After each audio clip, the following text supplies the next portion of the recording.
Man, what are the Hogs doing?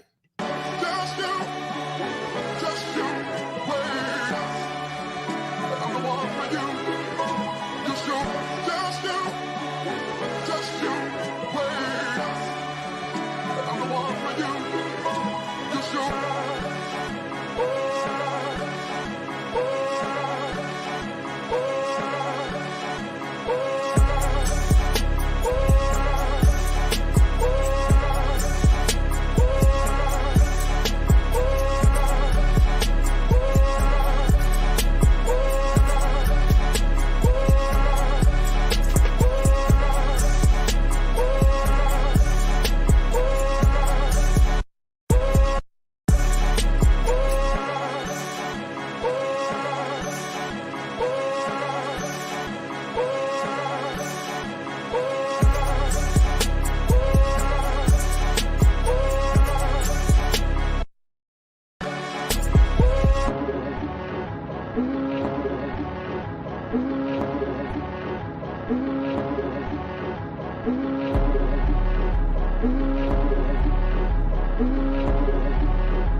just you, wait. I'm the one for you. Man, people are not talking about that song enough. That is the song that changed hip hop forever. Changed hip hop forever. That J. Cole verse, letting him know, okay, there may be a big three, but I'm really him. That ignited this whole hip hop beef, and I thought that is not getting enough hype. But again, that's another story. My name is Marquise Cheney.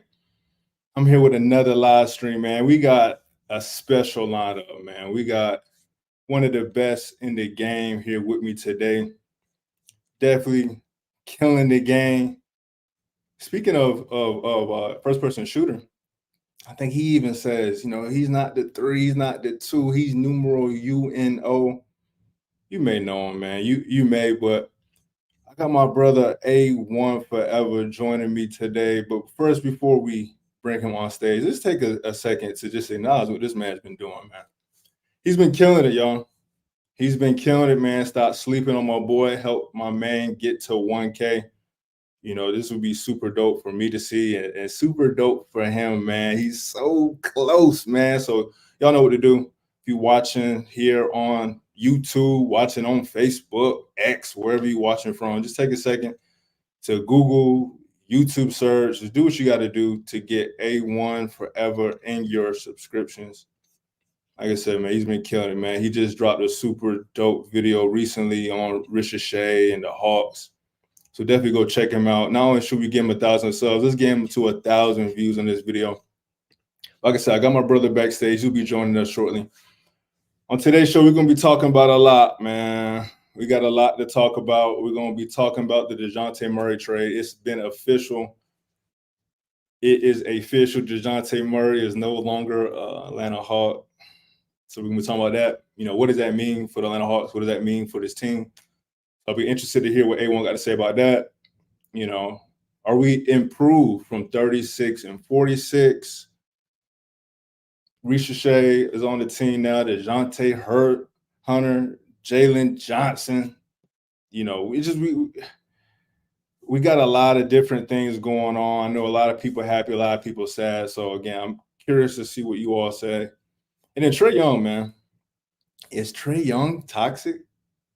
Is Trey Young the real problem? So, like I said, we got lots to talk about. Before we get A1 on here, let's give a shout out to everybody in the chat. We got Joy here for us. Shout out to Joy. Shout out to Joy. That is her in the chat. And she been blowing up X, man. She been posting some pretty dope pics on X. So, shout out to her, man. I know she got a birthday coming up. So happy early birthday, Joy. We got Mike giving a shout out to A1. A1. Fire emoji, fire emoji, fire emoji. So super excited to get him on. He's saying he didn't come from K. Oh, didn't Cole run from K? He did run from K. And a funny story, man. I actually was at Dreamfest, the Dreamville Festival, man, when he apologized right in my face, man. So you can imagine, man, I was heartbroken when he ducked all that smoke. And then we got Mike asking, am I the dude from Demon's channel? So maybe on that guy. But let's bring the guy that you all are waiting for. We got my brother Chris Tipmore here, man. How you doing, Chris? What's good, everybody? What it do? What's do, Mark? How you feeling? I'm feeling pretty good, man. I'm feeling pretty good. Just got me a couple miles in. Still kind of a little antsy because I got that C4 in me, got the pre-workout, man. But tingling, huh? Yeah. I'm tingling a little bit. I'm still a little hype. I cut my run shorter than I usually do because man, let me not overdo it. I know that you were coming on, so I didn't want to be too exhausted, too burnt out. But yeah, I'm still itching a little bit, man. I'm still itching. Yeah. I'm about to say, you sure is that C4, or is that you waiting for something to happen with the Atlanta Hawks? Hey, I think it's more so me waiting on something to happen for the Atlanta Hawks. But let me ask you, man, because it is official. I'm curious. What are your thoughts on the Dejounte Murray trade now that it's official? You look at it. I mean, you got 4 players and 2 picks for one guy who was, having a career year. So you still did, get some value there. Cody Zeller, I know that's not the big man that we're kind of expecting, but I mean, he is still a utility big man. Somebody who can possibly, try to come in and get some rebounds. I'm gonna be honest with you, it doesn't really move the needle for me though. So I'm not going to try to sell y'all on the Cody Zeller is going to make a big difference for the Atlanta Hawks. I'm not here to do that. At least I am still waiting because I said last time when I was speaking with the Water Boys that hey, I'm gonna give it till Tuesday to see exactly what happens. We still have some more moves we can possibly make. Still got that mid-level exception, and still got some extra cash, I believe, from the Dejounte Murray trade to go towards that as well. So you're looking at I believe it was roughly 25 before, so it should be like close to 35 now in the exception. So I'm just waiting to see, man. Just waiting to see. That's I'm gonna give it to Tuesday. I'm not gonna straddle or anything now. I said Tuesday a couple of days ago. I'm gonna stay on Tuesday, but I can't sit up here and act like I'm not, saying like peeking and just peeking and seeing what happens. I'm waiting, just like every other Hawks fan. We're all waiting to see because this lineup right now, let's just be honest, cannot contend. So we're gonna see. We're gonna see. I mean, so with that said, I mean, you said we can't contend. I think that's kind of obvious, right? You trade away very much so. 22. Yeah. I think there's no debate. We are definitely probably towards the bottom of the Eastern Conference. So as of now, do you think we're an improved team? We won 36 games last season. Do you think, we get into the playoffs? Like, how do you feel about this roster's chances of making the playoffs? In a 7-game, see, the thing about getting to the playoffs, that's one game at a time. But in this East, the East is getting a little bit better. The NBA, as far as like the top teams, like, are you a top team? And right now, you're not a top 5 team. This roster is constructed. Yeah, you do have a player in Trey Young. You got a piece there. You are start moving towards a different lineup, a different style of play, like more defense. Passing the ball, moving around a little bit more. So we're going to be shooting more threes, of course. So they're getting the Quinn Snyder lineup, I'm guessing, together. That's what I'm seeing because turnover here, you're moving pieces there, you're trying to build the roster a different way. But I'm hoping the reason why I'm keeping hope for Tuesday, or I mean, and moves can happen past Tuesday, by the way, y'all. I'm just figuring, with the trades becoming finalized, more players coming off the market, you really can try to see what you can do. But if Tuesday comes and you don't at least hear no smoke at all, it's just going to be kind of disappointing because you're going to be feeling like, okay, nobody wants to make any moves with Atlanta then.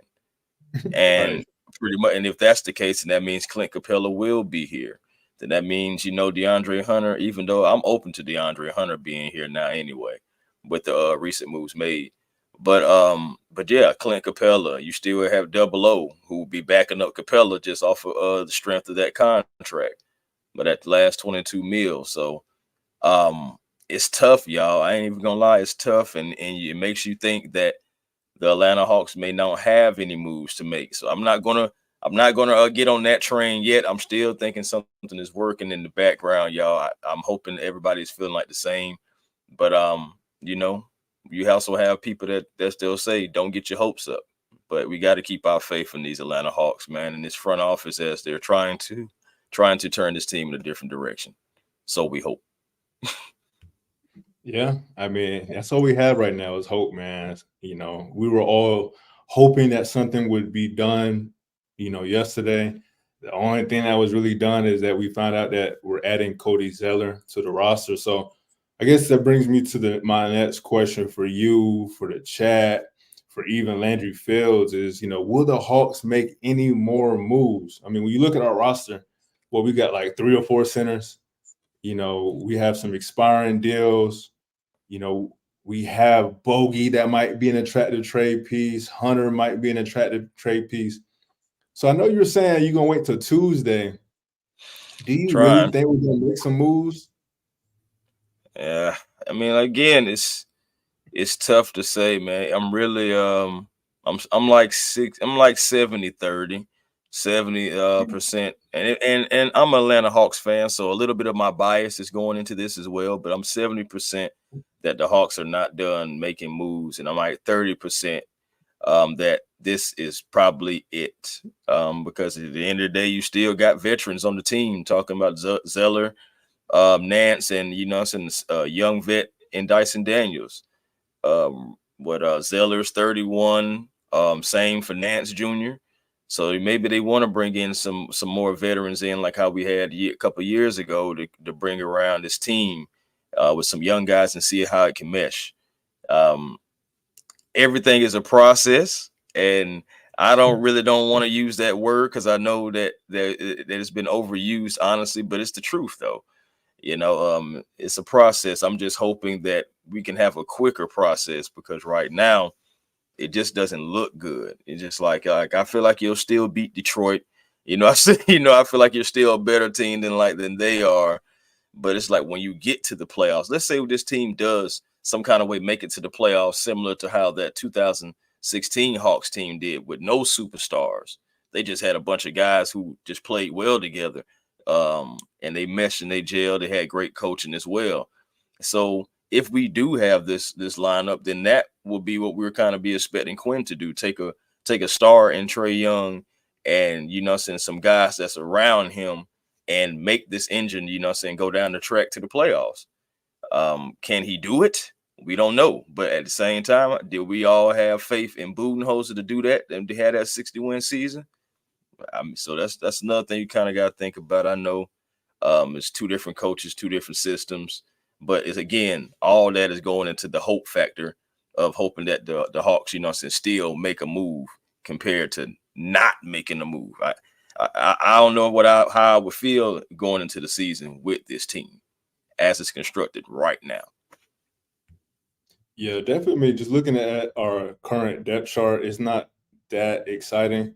But then again, was our 2016 roster that exciting? So it's definitely a Yeah, great point. I mean, have no star. you definitely don't know. So I guess when you look at it though, we kind of do have some pieces. When you look at Ricochet, you look at Hunter. Maybe by trading Dejounte, you unlock their potential. You know, Maybe. I know a lot of people have been saying, Jalen Johnson, can he be the number two guy? But what are your thoughts about DeAndre and Hunter potentially being the number two guy? I mean, he averaged more points than Jalen last season. So I think it's kind of ironic that we're looking at Hunter and we're not projecting now that he has more touches with DJ, not being here. He'll get more Mhm. opportunities on opposite end. Right. That he can be the guy. He can be that number two guy. What are your thoughts about DeAndre Hunter?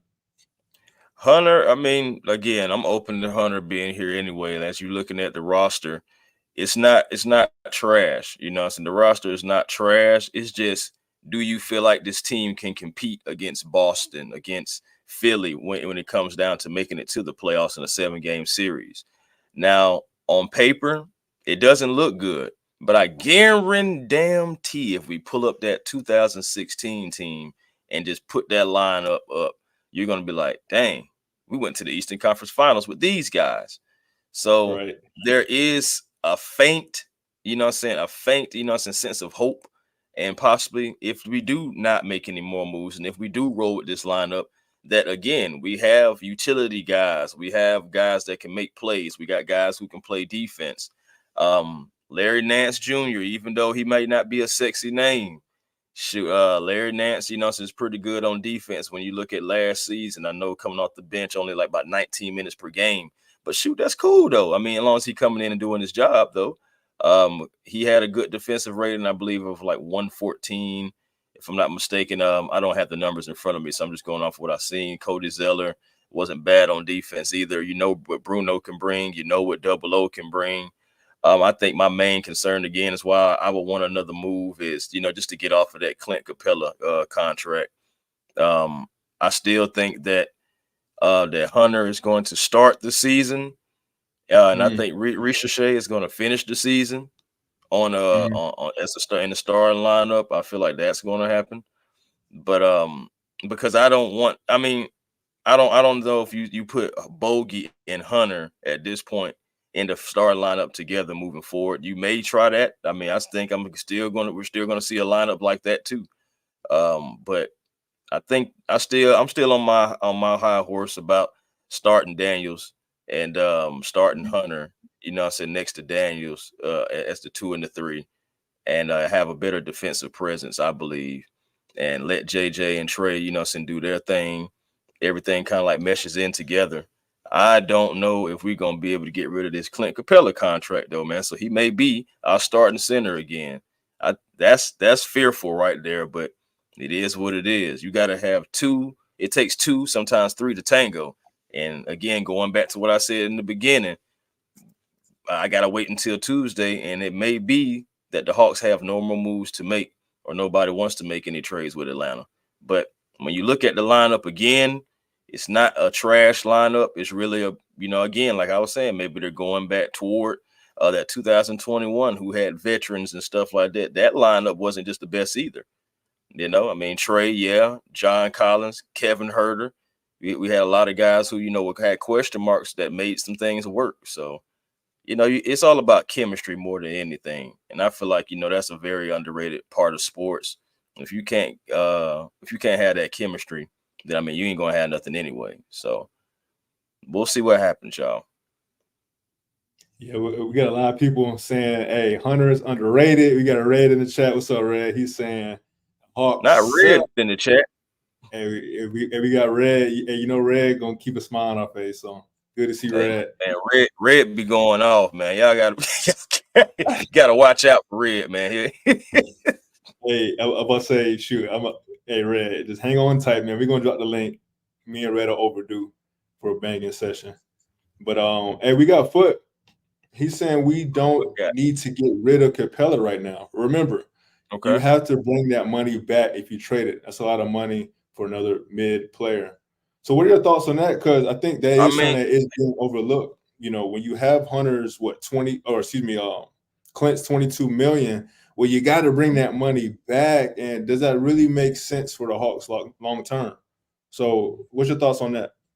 I'm not saying it doesn't make sense. I mean, because it makes perfect sense. It does, but it's just from what the Hawks normally are trying to do as an organization, I think they're still trying to get rid of either or still both. I'm saying Capella and everything to still stay right where they want as far as what they want to spend and being in the luxury tax. I think they still want to move him. I think they still want to get off that 22 mil. I really do. I mean, regardless, if you keep him, um, he's still serviceable. I know he's not the Clint that we all like. And in the beginning, when he first got here, a lot of us was like, okay, when we seen the pick and roll with him and Trey, how it worked so well, and him blocking shots like how he used to. But he's getting older. He's an older guy. He's dealt with some injuries, especially with his legs.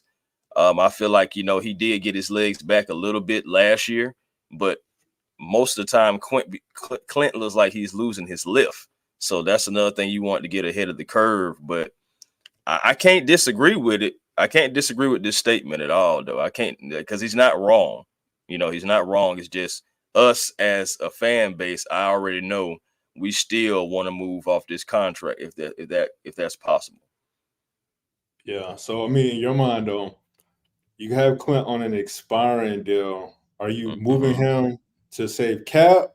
Do something that we've seen the Hawks do the past couple of seasons, or are you going to move him and his money to try to get a player, get a starter? Like, if you do move him, how do you think the Hawks will approach it? You said if we do move him, what now? How would the Hawks Like, approach it? right? Like, are you moving him to dump the salary, or are you moving him to get a piece? Because again, you kind of match the money, so Right. are you Well, going to get a guy you're going to just end up cut anyway, or how do you think the Hawks will go I about the mean, Clint? just looking from how things have gone, I think it would be more of a salary dump type of a thing, possibly. Um, Mm, I mean, it doesn't even come from just basic front office things. It's just what we have seen. I just don't trust that the ownership and the front office really want to, to keep these players, really want to, spend more money. I haven't seen that. That's all I'm saying. So I have no faith in that when I haven't seen that. We'll see what happens with it. Um, for me, again, I feel like Clint. I understand what Foot is saying, and shout out to him too. I'm saying being a Christian and all that stuff. But the Clint doesn't. For me, Clint does not jump the same way that he did when he first got here. Again, he's getting older. Again, he's had some lower leg injuries. So yeah, he has. I'm sorry. Yes, he is not. He doesn't even catch the lobs the same way as high as he used to. He has lost a little bit. I ain't saying it's completely gone, but it's the little things and the details that you got to notice. Go back and look at 2021, look at 2022, all the way up until now, and just look at just the height difference of his jumps and just his movements. Last year he was more healthy than he was the year before that, and he still hasn't had the same effect from 2021. I mean, if I'm wrong, let me know, but I mean I don't see it. I think you're not wrong, but I think to Foot's point, it's like okay, He's we, still getting we rebounds and all this stuff. I get that. I'm just well, looking past all those little things. I guess not necessarily that per se, but it's okay. He's had an off season. He should be able to recover. Mhm. He's not a bad player to keep on an No, expiring deal. To he's your not. point, if you're gonna trade him to dump salary, well, damn, you might as well just keep him and let his contract come off the book. So I kind of see what Foot's saying with the whole narrative. There's a couple narratives running around that Hunter, or excuse me, Clint can't jump over a dollar bill. Everyone's been saying that the past couple weeks, and then that Hunter. I haven't heard that one. Damn. Yeah, yeah, yeah, man. Everyone's been jumping on this bandwagon that Clint is just the worst center of all time. But even if that's true, okay, well, let's keep him for another season in that case and just don't decide, or let his contract again come off the book. So I just think that's interesting that Wow. you can see the Hawks dumping his salary but you don't see him, just being a valuable player for us for one more season. Like, you think his knees that bad? No, I don't. I didn't say that. I didn't say that. Again, we're talking about the money factor. Clint himself is a serviceable center. He's been that, but as us again as a fan base, we want to, get younger. We would prefer to get younger. Again, it takes two to tango. I know folks was thinking we may get Walker Kessler, and who never knows? You never know what still is out there. That's why I want to wait until Tuesday to see exactly what the Hawks do. And if we do go in with this lineup, then guess what? It's just saying that we're going into a different direction. We're seeing how these pieces, these four pieces, because I seen that they introduced all four of the players yesterday, Right. via Twitter and everything. So it seems like that it's going to go that way. Um, we'll see exactly what happens, y'all. I don't want. I want to go into it. I really want to get into it, but I really want to try to stay pat where I was at and just wait until Tuesday to see what happens. And then if nothing happens, I feel like we all will have a better understanding of exactly where we're going to go. Because right now it's still kind of up in the air. We can say, "Oh yeah, we linked in with Clinton." Then next thing you know, Clint's gone, and we'll see what happens. Or Clint stays. So again, this is just a chop up. This is just, seeing what we got going on present day. But again, for me, I just want to wait until Tuesday to see. But I would not be mad if we kept Clint Capella, especially at this point with the moves that's been made. I wouldn't be mad with Clint Capella. Where I just think that something else may be coming. But either way it go, whether it does or doesn't, I wouldn't be necessarily mad. I just want a better direction of where this franchise is going. Yeah. Yeah, man. The main problem is the GM and the front office. We have made some bad moves again, so that's why another reason. Fan base. At the end of the day, we all on the same boat. We all trying to figure out what's going on with this logo. You dig? Right. Saying we can have different opinions about different players and whatnot, but at the end of the day, man, I'm just trying to win, and I want winning players. I want a winning franchise. I'm tired of being the butt of people jokes. I'm just ready to see where this franchise is going. So we'll see what happens in the next coming days, y'all. Yeah, it's definitely gonna be interesting, man. Like, as of now, we still have some options. Like you said, Clint is probably one of the guys that can be moved because of his contract, because of his age, where we're going. Whether we trade Clint or not, do you think we're quietly rebuilding, or do you think we're trying to compete? Like, and Chris, we get it. You're a sports fan, you're a Hawks fan, you want us to Mm-hmm. win, but Facts. but from your observation, does this look like a quiet rebuild, or do you think we really trying to compete? I think it started off as a retool. I think we was trying to like just retool, get off of the DJ contract, see what we can get. And man, hey, at the end of the day, man, you really can't be mad at the return, because you got four players and two picks for one player. So I'm just saying, bro. I mean, regardless, they may not be superstars, but when it's like that, you can't be mad at the trade at all. And you got two first rounders out of it. You see DeMar DeRozan go to the Kings. I'm hoping that he get them boys to the playoffs so we can get that extra pick. You know what I'm talking about? So there is, some hope on the horizon for the Atlanta Hawks, because if you have all that to work with, again, with a formidable team of guys who just want to get after it, play defense, stop the other team, and just ride the wave with Trey and JJ, because JJ gonna have to step up at this point. That would be another thing too. If you make no other moves, then that means yes, we have confidence that JJ is going to go from 14, 15, and go higher. How much higher? That's up to JJ and the coaching staff. But yeah, man. I think it started off as a retool. I still don't want to call it a quiet rebuild. I don't want to call it a rebuild at all, because a Mhm. rebuild isn't a good thing that you want to a good signal you want to send to a guy who you're trying to build around in Trey Young. And honestly, if this is a rebuild, then it's a possibility that we won't have Trey in a couple seasons anyway. So it can't be a rebuild. I feel like this is a retool.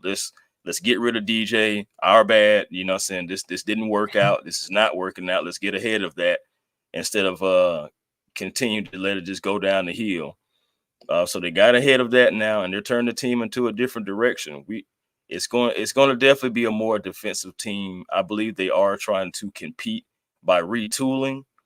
And as you see, bringing in these 4 players, they're not household names, but if they can be serviceable, they can stop players, and we can work on the chemistry together, as they're showing, in the DJ highlights. Thank you, 5 in the back. Yeah, DJ did a lot of great things here. Salute to him. That's cool, but it's time to move forward, y'all. It's just time to move forward. And I don't think that they're rebuilding. I just think they're retooling. Now, I mean, I know other people may feel differently, because like, how are we retooling with some of these players? But again, man, you're getting better on defense. And we sucked on defense for the last few years, period, no matter who was on the team. So we got to get better in that aspect. So that's what I believe that the Hawks are doing. They are retooling, not rebuilding. Hey, it sounds good, man. It sounds good. I mean, it's definitely possible. You add in Ricochet, he can be a guy that helps you keep moving. I mean, that's what you would expect at your first pick, right? Someone that can come in and make some type of impact. But man, it's just not looking good, in my opinion, when you're looking at the rest of the East. The teams that were ahead of us are now even better. The teams that we couldn't beat, are now better than us. I mean, again, just looking at the Eastern Conference standings from last season, Celtics are the champs. They're still going to be tough to beat. They're going to be bringing back their core. You look at the Knicks, they went out, got Bridges. They're trying to Mm-hmm. bring Villanova to New York City. Right. No, Milwaukee, that's a seriously. team. Yeah, I mean, and again, those are a group of guys that were able to win together. So they should definitely Mm-hmm. be an improved team. You look at Milwaukee, they haven't really made any moves, but they still have Giannis, they still have Dame, and this is a team we haven't been able to beat. So I'm not too confident that we'll be able to beat them next season, especially in the playoff series. The Cavs, we see what they're doing. They're keeping their core. Magic, they added some pieces. Indiana, KCP. again, Oh, did you see exactly. what Fran? Well, oh, did you see what? Real quick, just because we're on Hawks talk and this is kind of related. Did you see what Franz Wagner got as far as like his Wait, contract? He got like a rookie no, not extension. yet. Mm-mm. I believe he got like 225, like 5 years. I think he got 225 or something like that. Or was it 204? Man, let me see. Um, but I want to bring that to you guys' attention because that was a rookie extension. And my point about it. Okay, okay, here we go. Franz Wagner agrees on a $224 million rookie extension, right? Right. All right, now I'm trying to get the years. I want to get the years correct. 5 year, 224, a deal that can become worth as much as 269 million, right? Mm, Now, the reason why I bring this up is because we got a guy that we're about to have pay named Jalen Johnson. right. Now, the only difference is Wagner was taken in the top 10, and Jalen Johnson was taken, and of course, more toward the middle of the pack, toward the end. So Right. that may be a difference in money and years. We'll see what happens, but I just want you guys to get in the idea of what it may cost for Jalen Johnson's rookie extension. I'm not saying we get the full 224, but I can definitely see at least 195, right? Oh At yeah, I least mean he that, and it definitely may gonna be get. more than that. Yeah, he definitely gonna get 40. I mean, either way, like we've already invested in him. The plan. I mean, we saw it with Onyeka, we saw it with Hunter, we saw it with John Collins, Kevin Herter. I mean, if we draft you, you're pretty much guaranteed to get that next contract, whatever the price is. And I think Jalen Johnson has definitely done enough as of now to, pretty much you got to give him a blank check. So I fully expect him to sign for at least 40 million. Because you said that was a 5 year deal. Yeah, that was a 5 year deal, 5 million. I mean, excuse me, 5 year deal, $224 million, but it can be worth up to 269. Incentives, all that good stuff like that. Yeah, yeah. I'm sure if he makes like all NBA teams, all-star games, Mhm. all that type of stuff. He can get up to that 269, but let's just do 269 divided by 5. That's 54 million. I think Wagner is definitely a little better than Jalen Johnson, but either way, if we could get Jalen for about 50, I think that's a good. Well, I mean, I won't even say 50. I won't even say 50 because you said Mm. 225. So let's do He's 45. making. I mean, look, you can just go right at 224 because later he doesn't even get to any of those things to even get to 269. He's still going to be getting 224 regardless. Yeah, So yeah, I'm that's thinking, 45 a year. that's what I'm saying. So, and with JJ, you can like probably, I mean, and that's a top 8 pick. You know what I'm saying? He was drafted in the round 1, pick 8, talking about Wagner. So draft position is another thing you can think of. That's why I came down on Jalen just a little bit because draft position and I would say at least 195. That's what I'm thinking. You know, so maybe like what 4 years, 5 years, 195. I mean, would I am I shortchanging JJ? I mean, does anybody feel like I'd be shortchanging JJ with 195? Maybe. I mean, either way, like, he's definitely going to get the max that he can get. I mean, the Hawks are just tied. Like I said, we've already invested in Yeah. him. We traded John Collins to give JJ that spot. So he gonna make. I mean, the same thing with Wagner. I mean, his time came up. He gonna get the much as he can get. So I Right. think JJ's in good position to do that, and I think that's why I'm considering the Hawks to really be in that rebuild mode. And they're prepared to build around JJ, but I don't necessarily think they're prepared to build around Trey. So, with that being said, we're already going to expect the Hawks to re sign Jalen Johnson.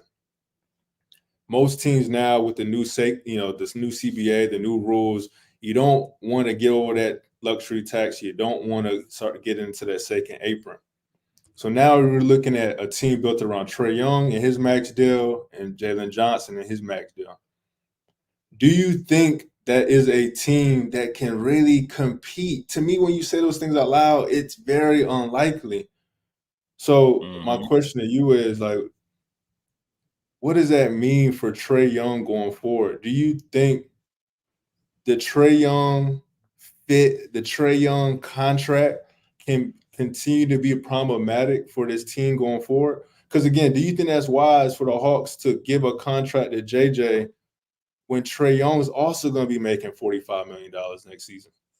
Do you think it's wise? And do you think that Trey Young again complicates, how we build a team going forward?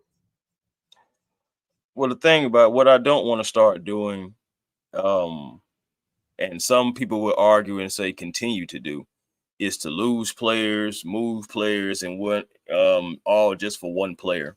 At the end of the day, as much as I like Trey Young, as much as I feel like he fits Atlanta, you have somebody who can control the floor, and you put pieces around him that can help lead to a championship.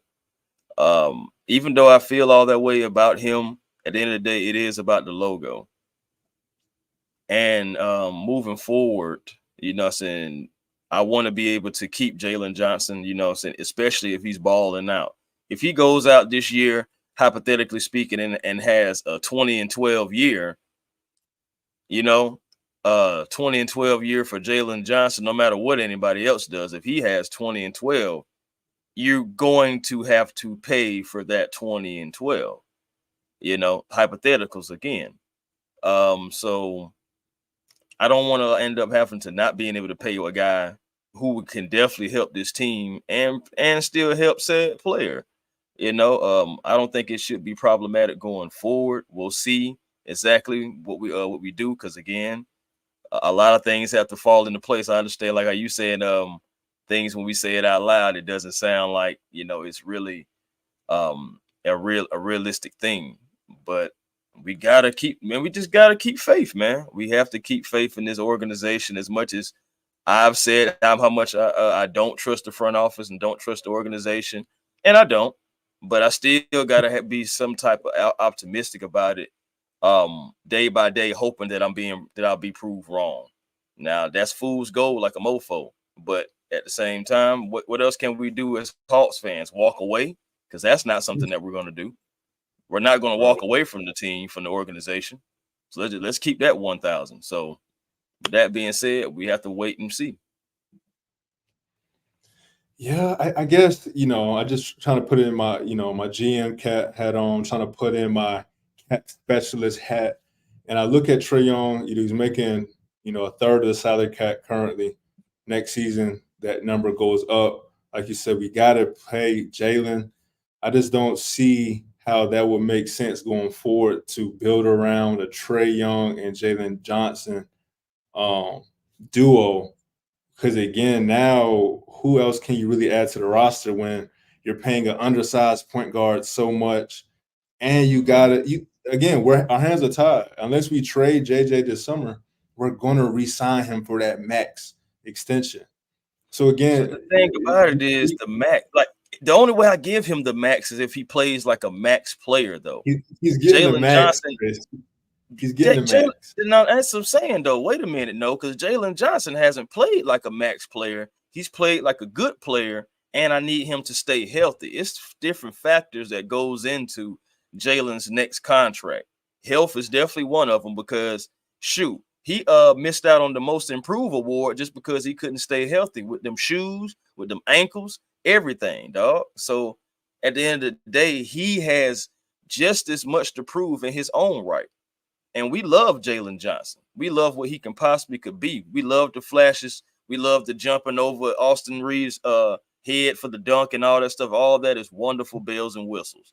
But at the end of the day, can you play? Can you stay healthy? Can you contribute? Because your best ability is your availability. He missed over 20 games. Come on now. Just imagine if he was able to play some of those. Think about the times to when he was playing, and we had the times in the beginning of the season last year to where we were saying, man, the Hawks are such and such and such and such with Jalen Johnson in the lineup, and then he gets hurt. Honestly, it made me feel almost like DeAndre Hunter all over again. Why? Because I feel like Dre gets into a groove and then he gets hurt. Then he comes back and has to try to get into that groove again. It's the same thing with JJ. JJ getting into a groove, you know what I'm saying? Having career highs and points and rebounds and all that stuff like that. Boom, gets injured, comes back, has to get the feel of the game, may only have 10 or 12 points when he comes back, gets into another groove. Boom, hurt again. So our guys have to stay healthy, and that goes back to us hiring the guy from the San Francisco 49ers as far as like player health, safety, and performance. We hoping that guy can come in, tweak some things to keep our guys like Jalen Johnson, like DeAndre Hunter, and shoot and everybody healthy, because if we don't have these guys out there on the court, we can't lie and say that, injuries didn't play a part in these last 3 seasons sometime, somewhere, along with coaching, along with front office moves. I'm just saying that's just another component on why this whole thing with the Atlanta Hawks haven't been working the last couple of years. Yeah. I mean, I hate to break it to you, Chris. I know not only just you. Bro, we better not get this man no max contract if he don't play it. I'm sorry. Because I ain't going to lie. This right here, okay, let me ask you this. These numbers right here, right? All these numbers right here, even down to the field goal percentage, right? He does all this, repeats all this. You thinking you give him a max contract for these numbers right here, Mark? You have to. I mean, again, that's why I had to apologize. That's why I had to apologize to Chris Tipmore. That's why I got to apologize to Christopher Foote. I mean, it's just the politics, man. He's 22 years old. He's giving you 16 and 9. And again, that's playing with Dejounte Murray. That's playing on a funky offense. This is his first real year starting. So again, if we don't give him the max, someone else is going to give him the max. So it is what it is. Like, now, what other team was going to give him the max, man, off of this? I don't see 16 and 8. 16, 8, and 3. I don't see. That's not a max player, bro. That's not a max player. Bro, it's the NBA. You know how this happens every summer. It's the same thing with Wagner. He just got 45. Is he worth 45? Come on now. He ain't worth no 45. I mean, the thing about it is, I ain't saying what it is, what that he's worth 45 or not, but I guarantee you his numbers are better than Jalen Johnson to at least argue with that. They're definitely a little bit better, but again, the way the teams are built, I think Jalen Johnson this season is going to get his opportunity to play more like that Mo Wagner, because it was Mo Wagner that they got the France, extension. France. Oh, so let's pull up his stats. Like you said, he just got 45. Last season, he averaged 25 and 4. We just saw Jalen Johnson averaging what, 16, 9, and 3. Yeah. And then you got to factor in, I mean, he has more of a role, a bigger role on Orlando. Orlando drafted him, so they were never going to let him walk. And you got about the draft position too, round 1, pick 8. Of course, you do. But either way, they drafted him, so they like him, they want him, and that's the same thing the Hawks are in. We drafted JJ, we sent him to College Park for the season. We traded John Collins to give him more opportunities. Now we just traded Dejounte Murray to give Jalen Johnson more opportunities. He's going to get the max, bro. Like the most he can get, he's going to get. And if he doesn't, that means he has a terrible agent. Like that's just what it is. Now, of course, your agent is going to try to get the max that you mostly can do, but oh man, you can't do that, man. You can't do that. Again, you can't. I mean, don't get me wrong. Like I understand what you're saying, I do, but the Hawks cannot get. I mean, and I give you the whole thing. Well, if we don't give it to him, somebody else is going to give it to him. But bro, the max for 16. I mean, the rebounds are there. You know, the rebounds are there for Jalen. I know France, he got the points and the assists thing, and I think JJ has the field goals. But you also got to think about this too. Can we look at how many games that Mr. Wagner was available? He was available for 72 games.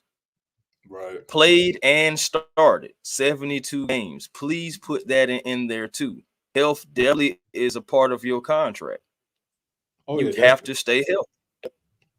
I'm sorry, regardless of how much I like a player, but if JJ goes out and misses 20, 25 games this season and the Atlanta Hawks give him a max contract, I may not be as cool as I normally be. That's that.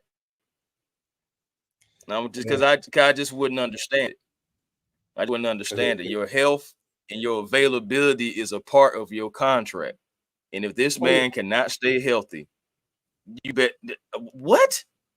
Nah, man. I mean, you got to show me more. You just got to show me more being a young guy, and possibly that's what I'm saying. That's what makes it so important. That's why I want to see what the Hawks do, because if they don't bring in anybody else, then that just lets you know that JJ is supposed to be the number 2.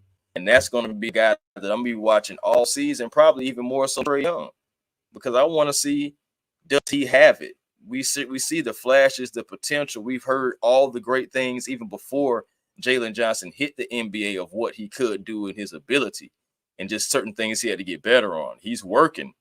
I mean, we see him working with LeBron James. We're hoping some of that's going to rub off on him. Maybe at least intellect, if nothing else. And hopefully go for it with that. You know, so but again, health, brother. Health. Because I mean, I'll go to Jalen Johnson.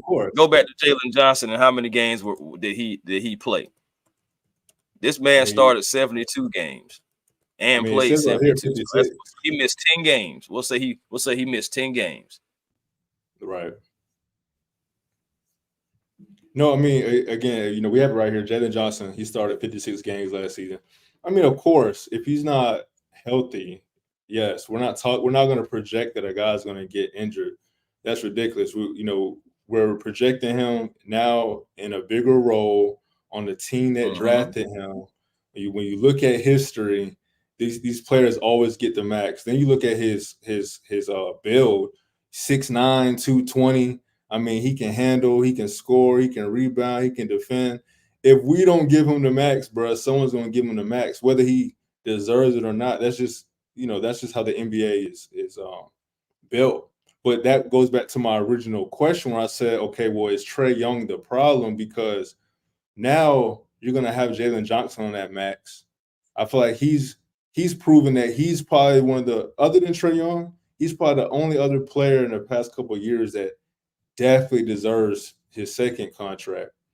And when you have these two big contracts, does that make sense? Like, and especially Well, to I think what you're saying a lot too is, well, why would I get Jalen Johnson a max if we're not winning? You know, well, so I mean, if that's we're not winning with them as well, too, but at the same time, you got the foundation, and as long as you got a foundation, you got to have a foundation somewhere. And if you feel like Jalen Johnson is not going to be a player that you can keep into the future, because the only person back then, I know the contract looks like it's inflated now because Trey's going to be making what, 43, 44, and then like 45 if I'm not mistaken. So each year it does go up just by a little bit, but back then when we first gave him that contract, it's in a few years ago now, we wasn't having this conversation if he would be the problem or anything. If anything, we were saying, hey, how can we put people around him? And it's so crazy that a couple years later, we're still trying to figure out how can we keep pieces around him and put pieces around him. Undersized guard, yeah. I know a lot of people saying that we traded the wrong guard, but it's a lot of things, a lot of politics are going into sports now, y'all. That's another thing that we got to go. That's a reality too. Politics are in sports. And I'm sorry, as much as we love Dejounte, he is not the marketable name in Atlanta. Trae Young is. This is not coming from me. This is just what I'm filtering through when guys who are with the team, are saying when they go to the different road games, they see the Trae Young jerseys in the crowds. Us as fans, do we care about that? Heck no. That ain't translating in no wins. They ain't translating in no rings. They ain't translating in no recognition. So it's just right. like, so I mean, so that's whatever. Just like I was saying, who cares about being the number one stadium for fandom or whatever? I don't care nothing about none of that, because at the end of the day, we've done that before, and we still have no rings. We still have no reputation of being a winning franchise, or at least a competing franchise. Let's take away winning for a second. We're not even a competing franchise right now, and that's the Right. thing that we have to change first. Now, Trae, that's the direction that they want to go. So I want to see you build around these guys. You have the guys who are 6'10" and under. You got size around Trae, and you got better defenders around Trae. But let's see if it be one more move or not. Because if not, then that absolutely let me know that Jalen Johnson, you're up. And you're up in more than one ways, because your contract's coming up. We got to make sure your health is up. We got to make sure that you perform. So if he comes in again, and going back to my hypothetical, if he comes in and does 20 and 12 again, so that'll be what, 4 points extra, and that'll be a full four rebounds or whatnot, and then maybe even the assists some more up. If he is 20, 12, and 5, we can have a different conversation.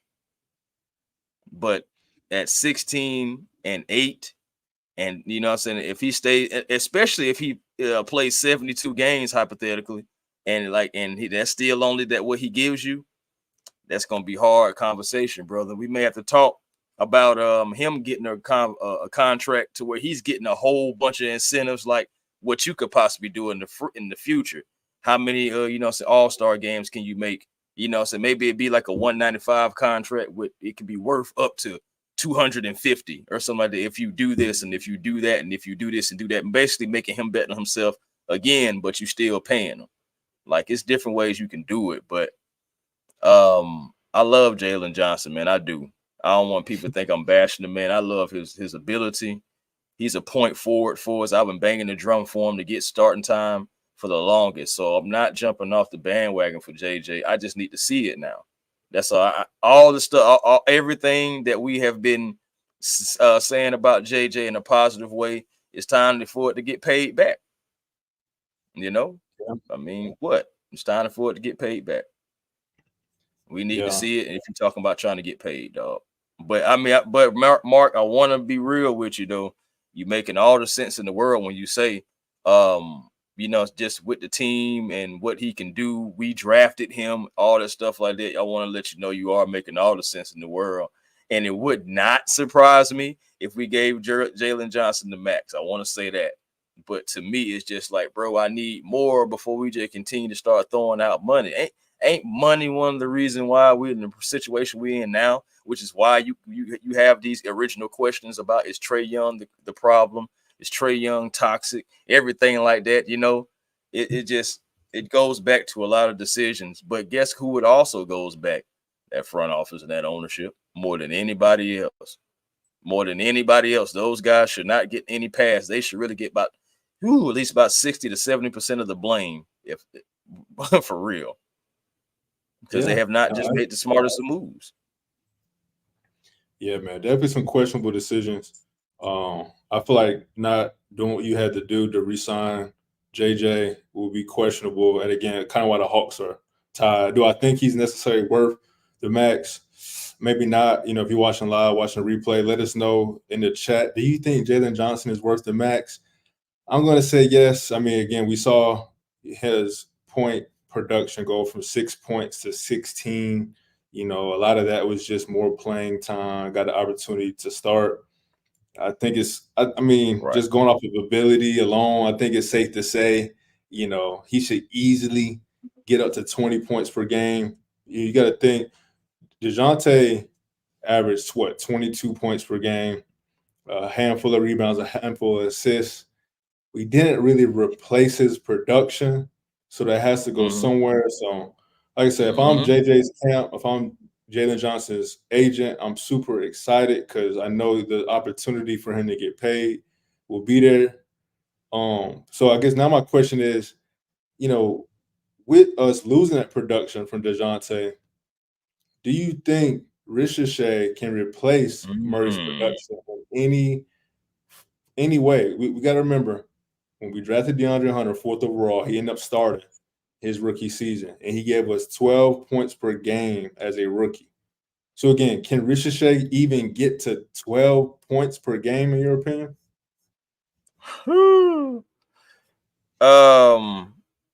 Yeah, I do.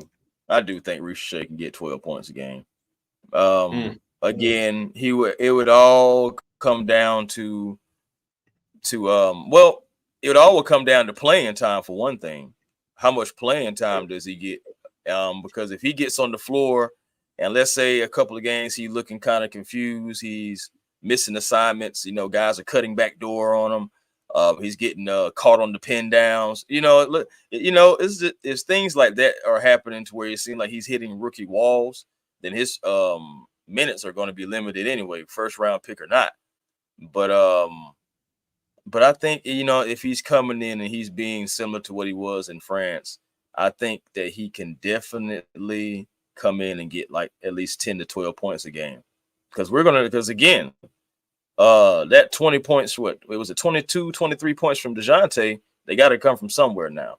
So definitely JJ is going to have to JJ points total should go up, period, just off of the strength of that. But I also expect Trae Young's numbers to go up too. His assists maybe come down a little bit, but his point total is probably going to go back up to like kind of how we seen when he had the most total points and assists. Yeah, I can see that Trae Young coming back, hopefully even better, especially when it comes to shot selection, especially when it comes to just letting him being able to shoot the three and being able to connect on that. But Ricochet, I definitely can see 12 points per game as long as he's not hitting no rookie walls or anything. I think the guy has all the talent. I didn't just make a video for him just because he's an Atlanta Hawk. I really had to look and see the potential upside and what he is and what he could be. He's, of course, all young players have weaknesses. All young players have things they have to work on. So he does have those. He'll work on it, hopefully, get with the right people. I believe it's a cheat code in a way to have Kyle Korver here as everyone's 3-point shooting who has came here has improved. I mean, you even seen Jalen Johnson's 3-point shooting improve last year. You seen Dejounte Murray had his career high in 3-point shooting here.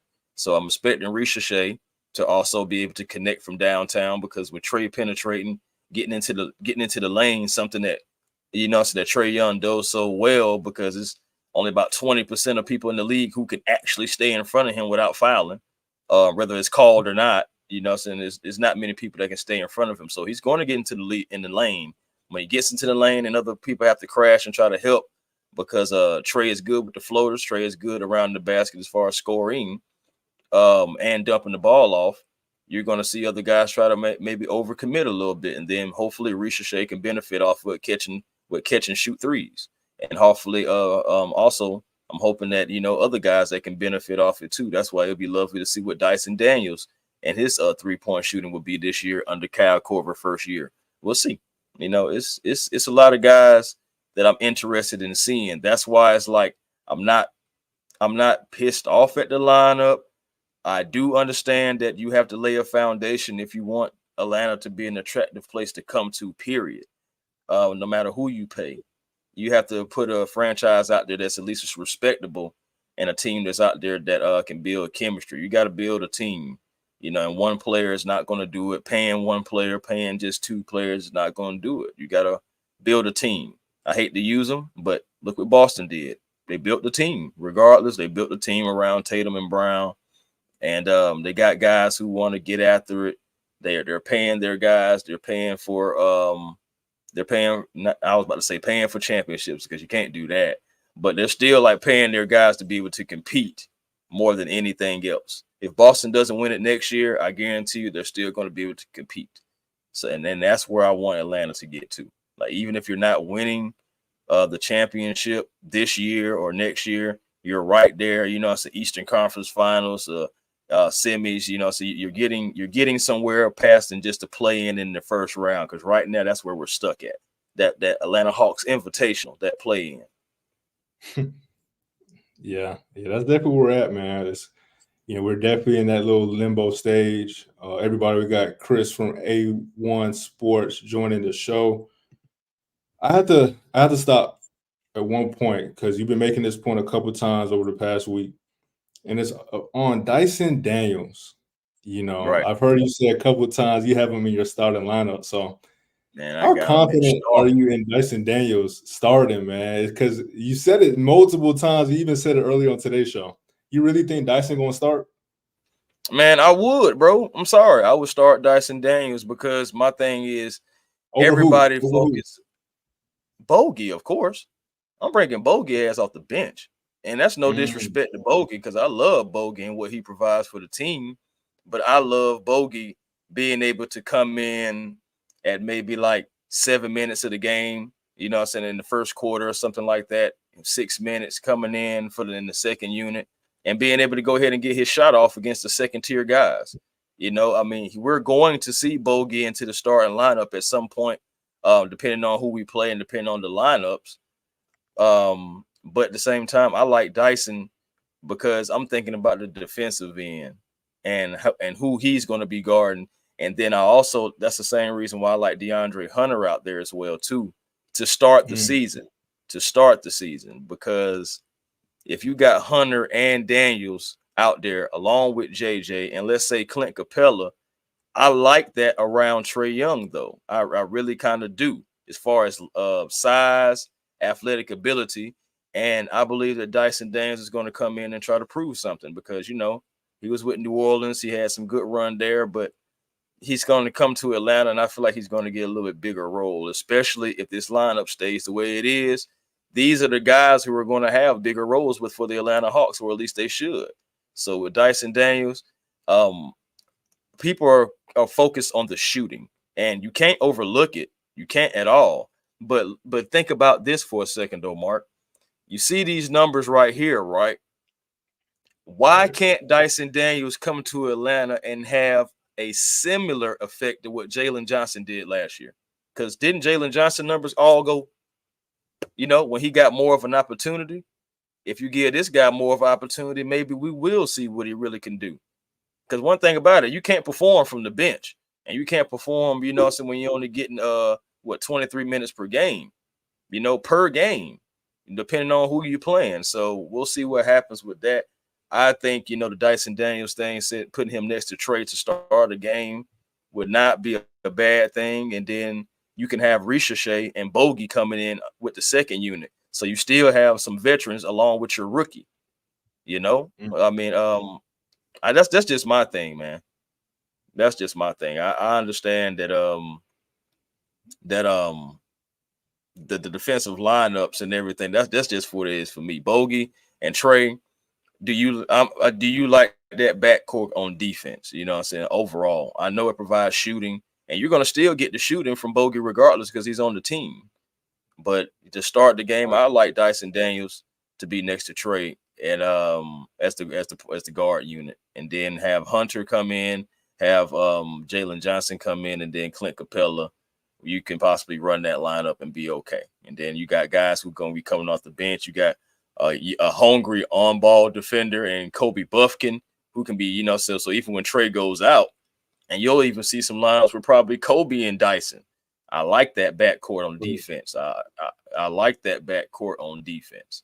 So you're going to see some instances when it's like that too. The main thing is we got size, we're getting defenders, and regardless, let's just say this too, regardless whether Trey is here in a couple of years or not, you're still laying a defensive foundation to put around whatever you do going forward, whether Trey is here or not. Yeah. I mean, Yeah. Yeah. No, you're definitely building a foundation. And to answer your question earlier, man, it's possible for Daniels to take that leap and to reach his potential here in Atlanta. I just wouldn't bank on it. I mean, we're looking at his stats: 6 points, 4 rebounds, 3 assists. I mean, the thing that worries me the most about him is his free throw shooting. So that tells me that you're just not good at shooting the ball into the hoop. I mean, mhm. and again, those things can improve. Why couldn't they improve? Especially he gets a fresh start. I think it's very possible, but I just don't buy that Dyson Daniels is a starter in this league, or not for a team that's trying to compete. Just not yet. Again, when you look at Bogey, you look at Risha Shea, Hunter, these are guys that are going to at least be able to do one thing, and that's going to be shoot the ball. And I think that helps Trey more than we think. Now, can Dyson Daniels in games and cover up for Trey at the end of games? Absolutely, why not? But I think we got to just commit to do what we do, man. We're going to score the Mhm. ball. I think that's who we are. It doesn't really make sense to put a guy out there that can't shoot next to Trey Young and expect us to be a better team. That just doesn't make any sense. Boy, boy, I'm gonna have We to clip the way you be saying can't shoot. I'm gonna send it right to Dyson. Dyson, my boy said you can't shoot. he can't shoot. I mean, and you know what's ironic too? We talk about Kyle Korver. Obviously, Kyle Korver is one of the greatest shooters of all time. Um, Yeah, you know, you could argue that he's what, top three. yeah. But New Orleans, they were known to have one of the better shooting coaches in the NBA. And Dyson Daniels was there for what, 2 seasons? His shot hasn't really improved since he's come into the league. I just think that's something to really consider.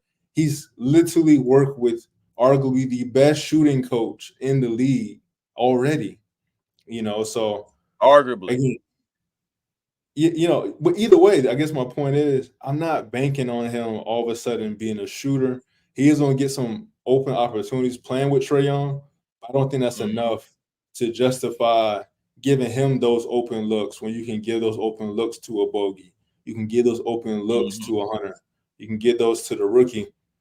And again, that's kind of just, that's where I'm at with Dyson. I think that it just isn't wise for So us to basically, I'm putting replace. too much hope in the Dyson coming in, is what you feel. Yeah, I mean, maybe not too much hope is possible. 6'7", he's 21 years old. But again, when we look at all these different numbers, the number that catches my eye is 5.8 points. Mhm. That is not that I would never start Patrick Beverly next to Trae Young. I would never start Chris Dunn next to Trae Young. Like when you go down the list, there's a lot of people that we've seen that just that's their play style. They play defense. They're going to be open for threes, and can they consistently hit them? there's some players that just can't do it. And I just unfortunately I think Dyson is And you one of those think he's guys. one of them. And just can't. I, You think he may be one of I, them. Chris, it's not that I don't. It's not that I think that. It's the stats, the statistics. Since he's played in Australia, since he's played in the G League, since he's played in the NBA, they have not shown that he can shoot.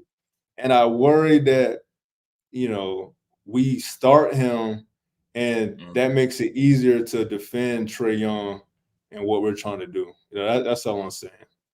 No, and it makes perfect sense. And honestly, going to start the season, to be honest with you, what I think may happen is if Ricochet starts, Bogey will be the 2 guard. It will be Trey, Bogey, Ricochet, JJ, and Capella. That's what I think the Hawks may do. But what I want the Hawks to do is to bring Bogey off the bench, start Hunter at first, bring Ricochet along, and then eventually you will have Hunter and Bogey, who are both better off the bench. That's what I'm thinking about. I'm thinking about, as the course of the flow of the game goes, you'll have guys who like that coming off the bench who can shoot. And the thing about it is, if it doesn't work out with Dyson in the starting lineup, then hey, put him back on the bench, But I feel like you at least got to give the guy an opportunity. Wow. That's what I'm saying. At least give the guy an opportunity if he's showing improvement. Then I'm saying with our shooting coaches, because again, regardless, Kyle Korver has improved people's shooting. I'm saying here we can't deny that. So that's what gives me hope. If we didn't have a guy that has already improved other guys shooting, then I would be like, God dang it. You know what I'm saying? But that's what I'm hoping. He's going to come here, get in the lab, and realize, hey, man, yeah, I haven't been the best 3-point shooter or the best shooting like that. I don't need Dyson to give me crazy points because I'm expecting JJ, possibly Ricochet, Hunter, Bogey. I'm expecting those guys, all those guys' numbers to go up a little bit because no Dejounte. It's going to be a collective effort, not just one person replacing Dejounte and his numbers. It's got to be a collective effort. So if I'm getting, I know it's only 5 points, but maybe if I can get 12 points from Dyson Daniels and him be a lockdown point of attack defender, that's a good recipe. You don't need him to do a whole lot if Jalen, Bogey, DJ, Trey, CC, Double O, what I'm saying, if all those players are replacing, the minutes and the time from Murray and getting more run, you don't need it all to fall on Dyson. I'm just thinking about the point of attack. Yes, again, Drew Holiday. Sometimes he starts, sometimes he finishes. We need our player to be like that too. Drew Holiday wasn't always the best shooter at all, but he worked on it. And that's what I'm saying. Look at this, man. If you can get that from Dyson Daniels right there, man, I think that's all right. And again, and that was the reason why I put up Drew Holiday stats, because if you get 12 points out of Dyson Daniels, you got a hell of a player, because we're not bringing him in to score. So if you can give us 12 points, you can still play defense. You're getting a Drew Holiday, and that's just why I'm like, okay, when you look around the league, 12 points at his position, playing next to a ball-dominant scorer, that's a great player, and that's all I'm saying. If Dyson Daniels is a starter, if he can get us about 10 points, we're going to look like the clear winners of that trade. So I hope you're right. I hope you're right. That's what I'm banking on, because, brother, I've sat there, saying to myself, and honestly, the logical thing is really more of what you said, because I've had those thoughts. I'm like, really? So the fact that Dyson hasn't done this and hasn't done that, it's what have you proven in this league? You've proven that you can score 5 points. That's what you've proven. So I get it, bro. That's what I mean. Don't get me wrong, bro. I get it. It's just, this is just what I'm hoping for, just thinking outside of the box, factoring in some different variables. And I'm just hoping that Dyson can improve on it, but don't get me wrong, what you've proven is you're a 5-point scorer. So it's just like, I get it. I do. Your total logic coming from you, man. Definitely, my brother. But that's what I'm just hoping for, man. I'm hoping that Dyson can come in, and that's what I'm talking about, Michael. I love Give it. me some love out here, man. Boy, if Dyson Daniels get 15 points, I don't know what's going on in the world anymore. But can we go ahead and just pencil ourselves in to at least a playoff berth? I ain't going crazy, but at least can we get a playoff berth? If Dyson Daniels is scoring 15 points and if everybody else is still producing, the numbers are going up as well. I think the big question is, even with Dejounte going away from the team, will we see guys' production really go up? Will we see guys' production go down? You know, so that's another thing to think about as well. Like who's going to benefit the most off of Dejounte Murray not being here and their name not being Trae Young? And that we almost circling back to that JJ and Risha Shade and all that stuff at that question again. Right. Hey, well, Chris, you got some more time? Shoot, I got someone backstage that want to bang on you. I already know he ready to come in hot. Hey, man, I got a few more minutes, man. Hey, well, Chris, I want to introduce you to another Chris. We got Christopher Foote joining the show. How you doing, Christopher? What's up, fellas? How y'all doing? What's up, Chris? Hey, how you doing, family? Man, just chilling, listening to y'all in the background. Agree with a lot, disagree with some. You know, do you? Yeah. Right? Well, the key thing is at least you agree with a lot. Oh, yeah. Right. I mean, you know, it's this whole thing is simple, man. I think people overthink it. Just like, you know, I said before the season ended, all right, man. All right, we ain't got no money. We ain't got no resources or money to do anything. Because I got clowned when I brought up, hey, you know, once we got that number 1 pick, how about we see if San Antonio want a deal that 4 and 8 for Trae, right? And it wasn't against Trae because I knew we don't have any resources or ability to really make any big splashes like people think, right? Facts. With the CBA, with the salary cap, with the salary we have on this team, I knew it was going to be hard. And a lot of people don't look at that. They don't look at all those details. But, you know, I got clowned, but that's okay. You know, because it's happening the exact same way I happened. I said the Hawks ain't finna make no big moves. You know, I said we rebuilding, retooling, reset. This all the same to me, right? You don't have to get rid of everybody to rebuild. You just essentially starting over to where you at, right? In this process. One thing I can say is you know, when you look at the pieces we acquired, whether it's draft or some of the trades, right? You can look and see where this team is going. And you look at it, all deficiencies, right? All problems. So I think the team, and we had the injuries. So we still got a lot of our core pieces. DJ is a big piece that's gone. And although that's one piece, but that was huge. I'm going to say it like this. I'm going to do it like I did before when Trae got hurt. Let's see if Quinn can coach. I'm going to keep going back to that. He showed us he can coach. That's facts, though. You know, because I feel like we're going into his direction. And then it changed when Trae got back. Right. So I think, you know, people say I'm a Trae hater. No, I'm not a Trae hater. I'm a Hawks fan. I'm trying to get wins. I'm not subscribing to one player or another. People are afraid that the world gonna come to end if Trae's not on this team. Right. I'm like, if you listen to some stuff they for say, real though. Some people do act like that. I understand. That's what I'm saying. You know, and again, that's why I get called a Trae hater. No, man, I'm a basketball dude.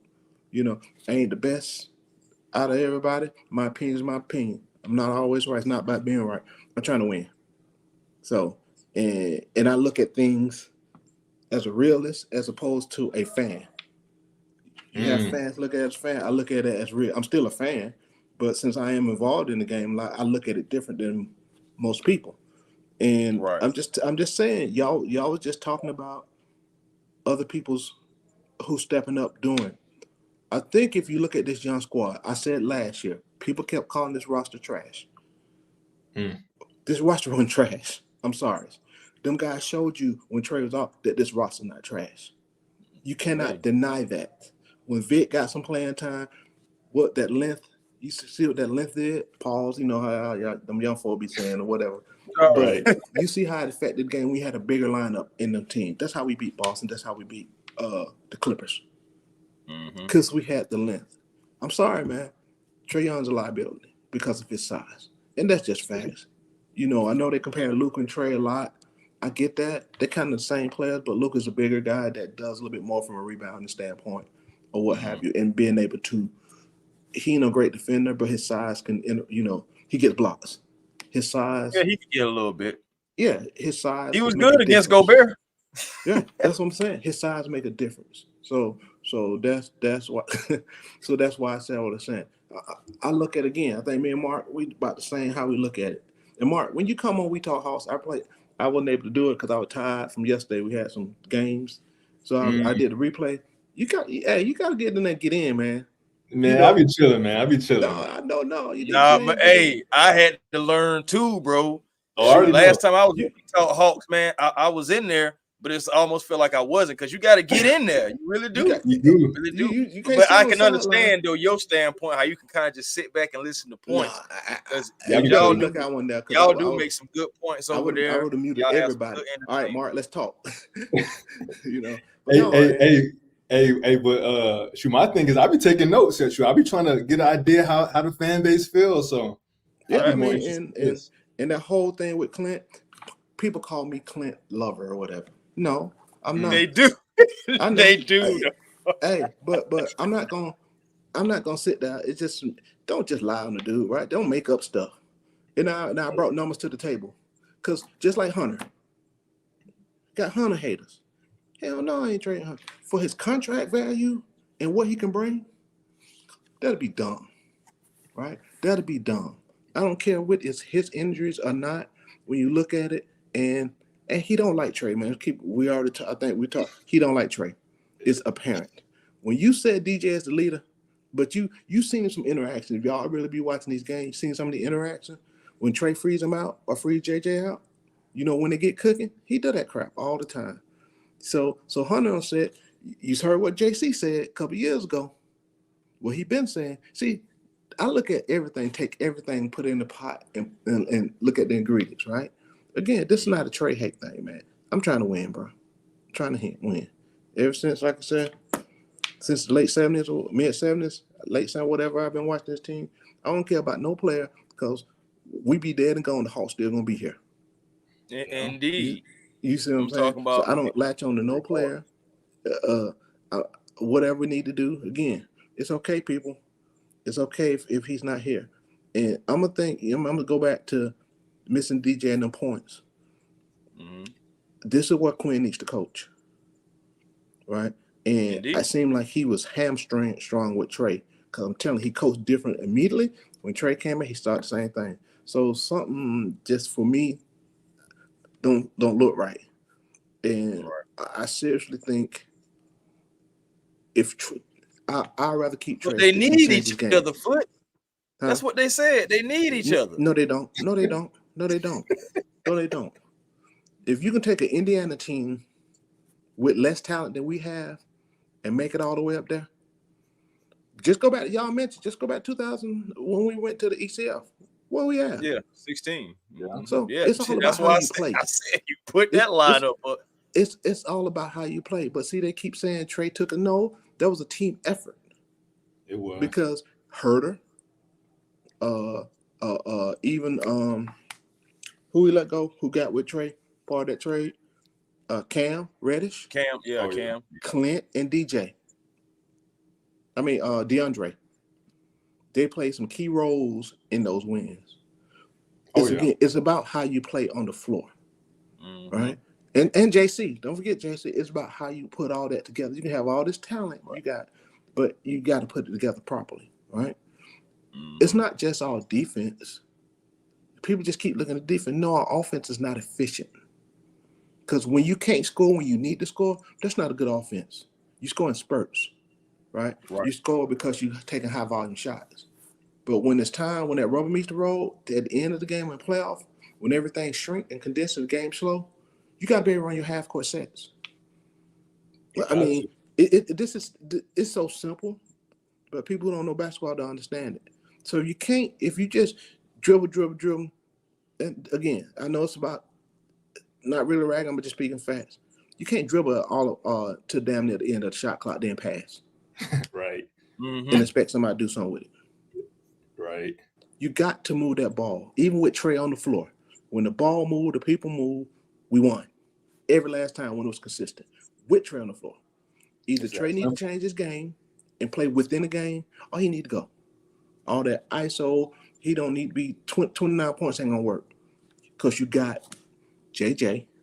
Oh, by the way, if JJ don't make a drastic change, move up further, he ain't get no max. It ain't politics. Because see, the max numbers are kind of set.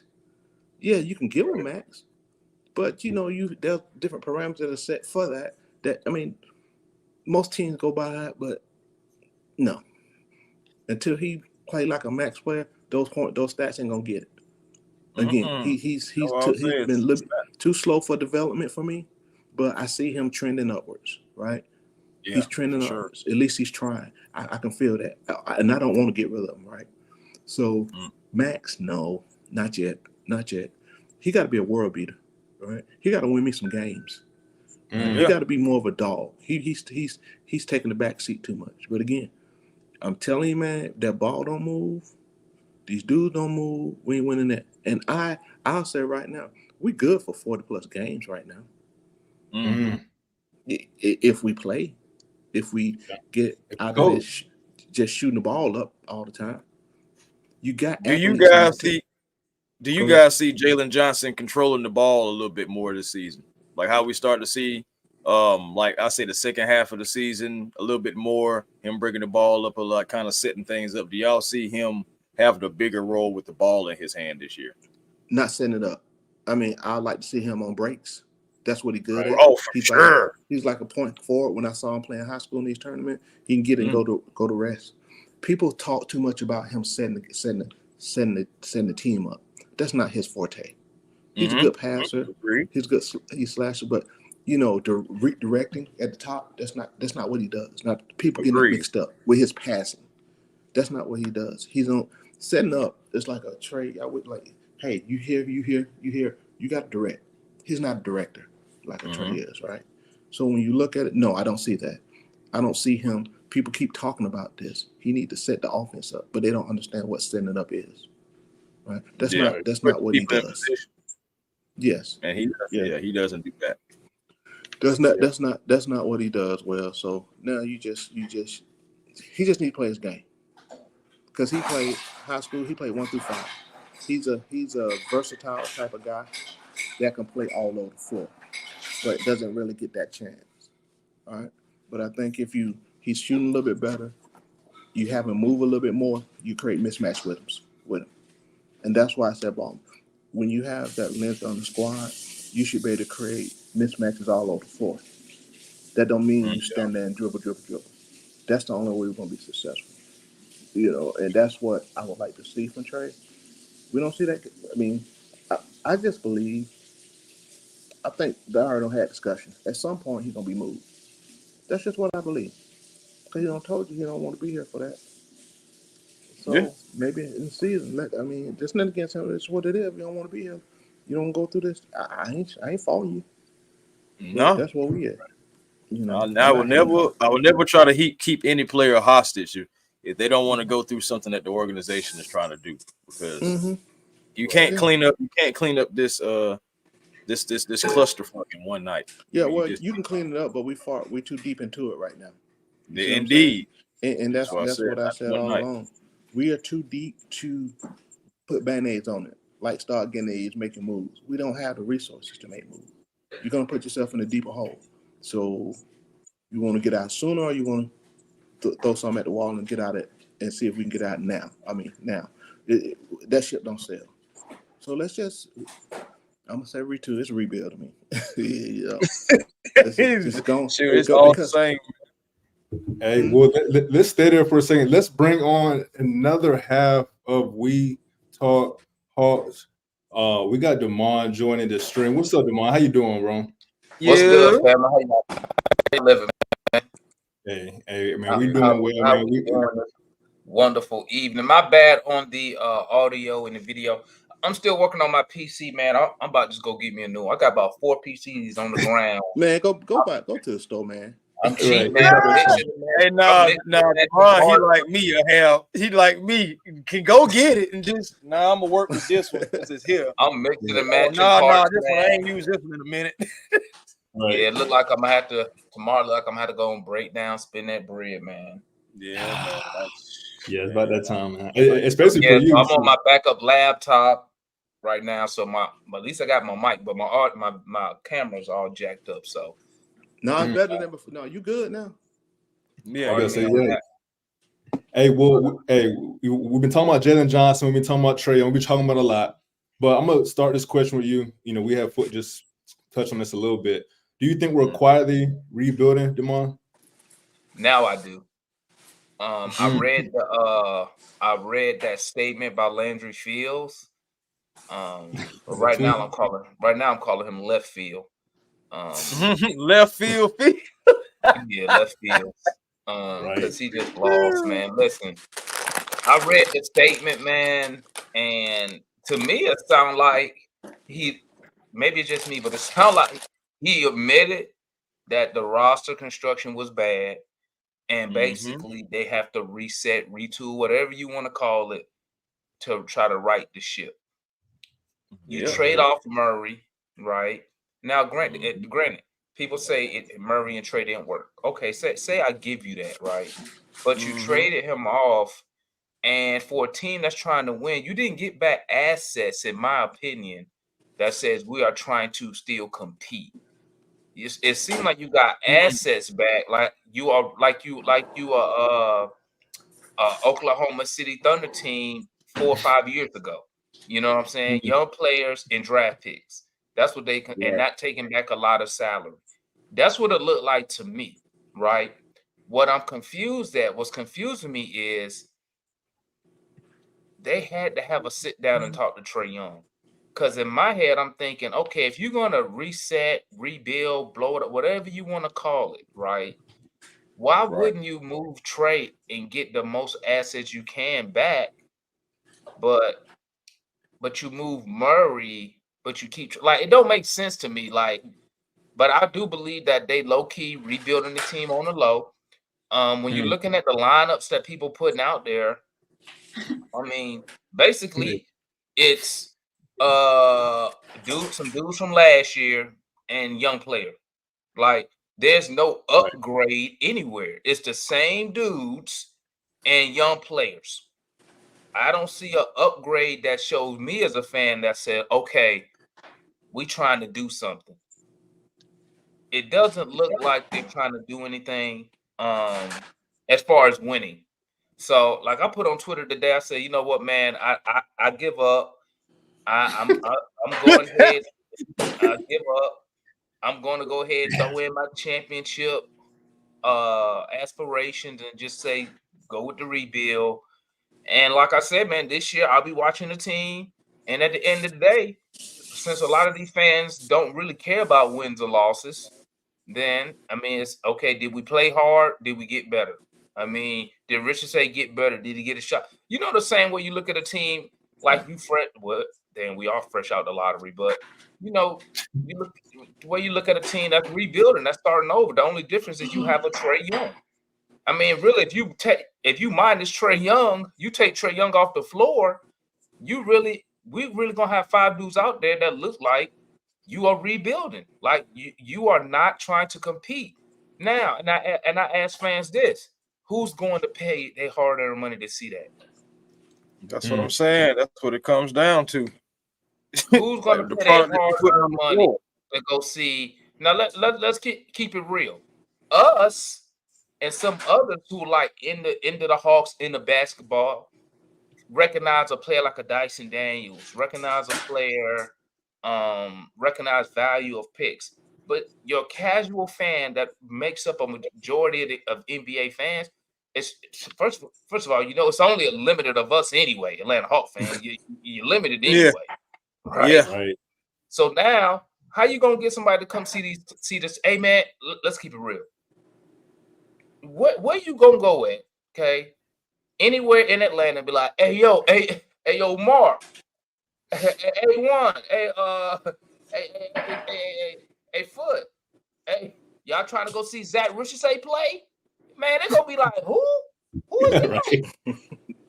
You know, they're gonna see who? Trey not playing? Now Trey out today. I ain't going, dog. Man. Hey, Yeah. and it's so funny because I remember times when Trey Young being out and having chances to go to games. Hey, want to hit the game? Heck yeah, man. Who playing? Such and such, such and such. Okay. Hey, ain't Trey out? Yeah. Oh, shit. I ain't going to that game. Like, hold on, bro. You still the Hawks. You're like, yeah, but Trey Young ain't playing. And this is with DJ on the team. But here's the problem though. Mm. Here's not the problem, but there's what's going on. It's an entertainment business right now. Hello. It's different. You know, this is they see it at the NFL too. It's entertainment. They go to be in. They go to a lot of these go to be entertained, not to win. That's why that. Yeah, J-Bear. That's Right. why that's why we've been mid, but they still in there. What they doing tomorrow? Swag surfing, Bro. I mean, you know. Bro, we're no matter win, lose, or draw. When that fourth quarter starts, because I go to the games a lot. So when that fourth quarter starts, no matter what that scoreboard saying, we No swag. matter what. and don't Swag. forget, I ain't lie. Club We're losing. feels I don't arena. think there's no way I'm swag. Don't forget the free chicken sandwich. Oh, Yeah. that you're gonna get You went to anyway. Yeah, and Get the chicken sandwich that's anyway. it. All you So need is the it- app. Right. Yeah. With the But- revenue sharing and these TV deals, money is just falling out the sky. That's all they care about. But you know what? Though, when you go look, the day I went and looked at our I went and looked at our salary cap, and I'm looking at, bruh, you got Trey at 40 million, right? Mm-hmm. Then you got Bogey, Hunter and Capella. Them combined take up another 30% of the cap. Mm-hmm.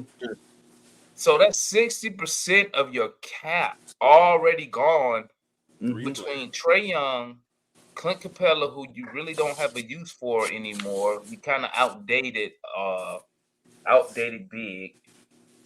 Yeah. Trey Hunter, who's now a bench guy. So 30% of your cap is a bench guy and a guy you don't want. Like, Right. They need to update their roster real quick on that. What is it right here? They need to update that. It's Sports Right. Track. go to Sports Track. Sports Track didn't play.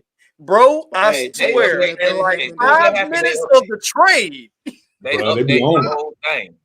5 play minutes no of the game. trade, Murray was off the team. Yeah, they don't play no So what games. that negative mean? That negative. Go back up top. That's a That question. tells you the cap space. That means we are negative $52 million. That means we 52 million above the cap, Okay. right? And The then cap, when you get taxed, you get taxed at. You see what it says? First apron, 3 million. We can Yep. spin up to 3. We can spin up to that before we get the luxury tax, Gotcha. and then you got 14 million before you hit the second apron luxury tax. And Okay, second so, apron, 17. that's where Denver is. That's why they had. That's where your championship teams are at. Your Celtics, they way past it. Yeah, Right. yeah. That's why they trying to sell the freaking team. So when you look the at Celtics? when you look Celtics, at the they Hawks, got the team up for sale. Woo! -8. mm-hmm. Yeah, boy. But see, Hey, they don't care. Yeah, boy. Them boys when you up look there. at that though, when you look They at gotta that, lose right, a pick. you got to ask yourself this: think how much money they making from merch, season. You know how much them tickets probably cost up there. I ain't even talking season tickets. Think about how much you think season tickets cost to sit. What they call what Bobby called Gucci Row. What you think Gucci Row costs in Boston? Oh, That's man. a championship Nah, ticket. you're gonna pay a hefty penny because Gucci Row in And I'ma tell Atlanta you- is a nice and I'm little gonna tell you penny in something, itself. I'm gonna tell you something. You know why they redid it and put that second apron in the first apron and those penalties? It's because you have teams like the Warriors who don't care about the Lutz paying the tax because they generate so much money from winning. Right. That they be like, we'll pay the $100 million in tax. Because guess what? After we pay the $100 million and we pay this payroll, we still up a couple $100 million from everything else. So you look at Unlike that, Atlanta, 15,000. when you What look you at say? Atlanta, you got the 7th richest owner in the NBA, and we still Right. wondering why he don't spend no money. He's a businessman. That's why. Oh yeah, Right. he's a And every And you businessman wonder Everything. why first, he's not spending and no he's money. not a basketball guy, man. I mean, you know, straight up, Hey, we don't have owning the really team no is just something to do. basketball minds in our front This is office side like gig. that outside of what Landry feels because he played. I got enough money, so I'm gonna buy me a team as a hobby. Yeah, I mean, that's and how I'm gonna most of make these sure I owners. have the #1 stadium in the NBA so I can hang my hat on that, and our fans can hang our hat on it. I don't care about that stuff. I don't care about the performances because being a Hawk season ticket holder, I have noticed that over the past few seasons that the concerts are starting to go up. You know, so at halftime, before the game, shoot, even after the game, and everything like that. And you have that club setting, which is, I ain't gonna lie, beautiful, no cap. Club, But hey, at the same club time, it foot. ain't producing no wins. It's to take your Like mind off the product on the floor. there you Mhm. go. Yeah. Thank you, sir. So, like you just said, even you had to admit, hey, that club be popping. So guess I what? can't When you lie. at the game, so guess what, Chris? It'd be like this. You go to the game, you motivated, you be like, let's go, Hawks. As soon as they getting blown out, you be like, man, you want to go to the club? Man, the club Yeah. hopping. Go and get some drinks. Yeah. And guess Go Yeah, get what? and I down. mean, You're not and then it's like regardless, regardless, it's always going to be some eye candy in there for you too. Oh yeah, If you're guaranteed. if you're available for that type, if you're single, you Yeah. know, all the stuff like that. Let me tell you So a something. single man can go to a Hawks game and not even be going for the game at all. Same thing for Yeah. single ladies. You know, so Yeah. they trying to go catch. You know what I'm saying? So Yeah. That's it's not right. even about the Hawks you know what I'm saying, at State No, Farm it's Arena. not. I bet you, you know what, Chris? I bet you if you go to I bet you if you go to Boston, they don't got no club like that. Oh no. No. Of course not. I bet you if you go to where the Lakers play it now, what they change the name to now, What crypto? Is it the Crypto Center now? Something whatever like it that. is now.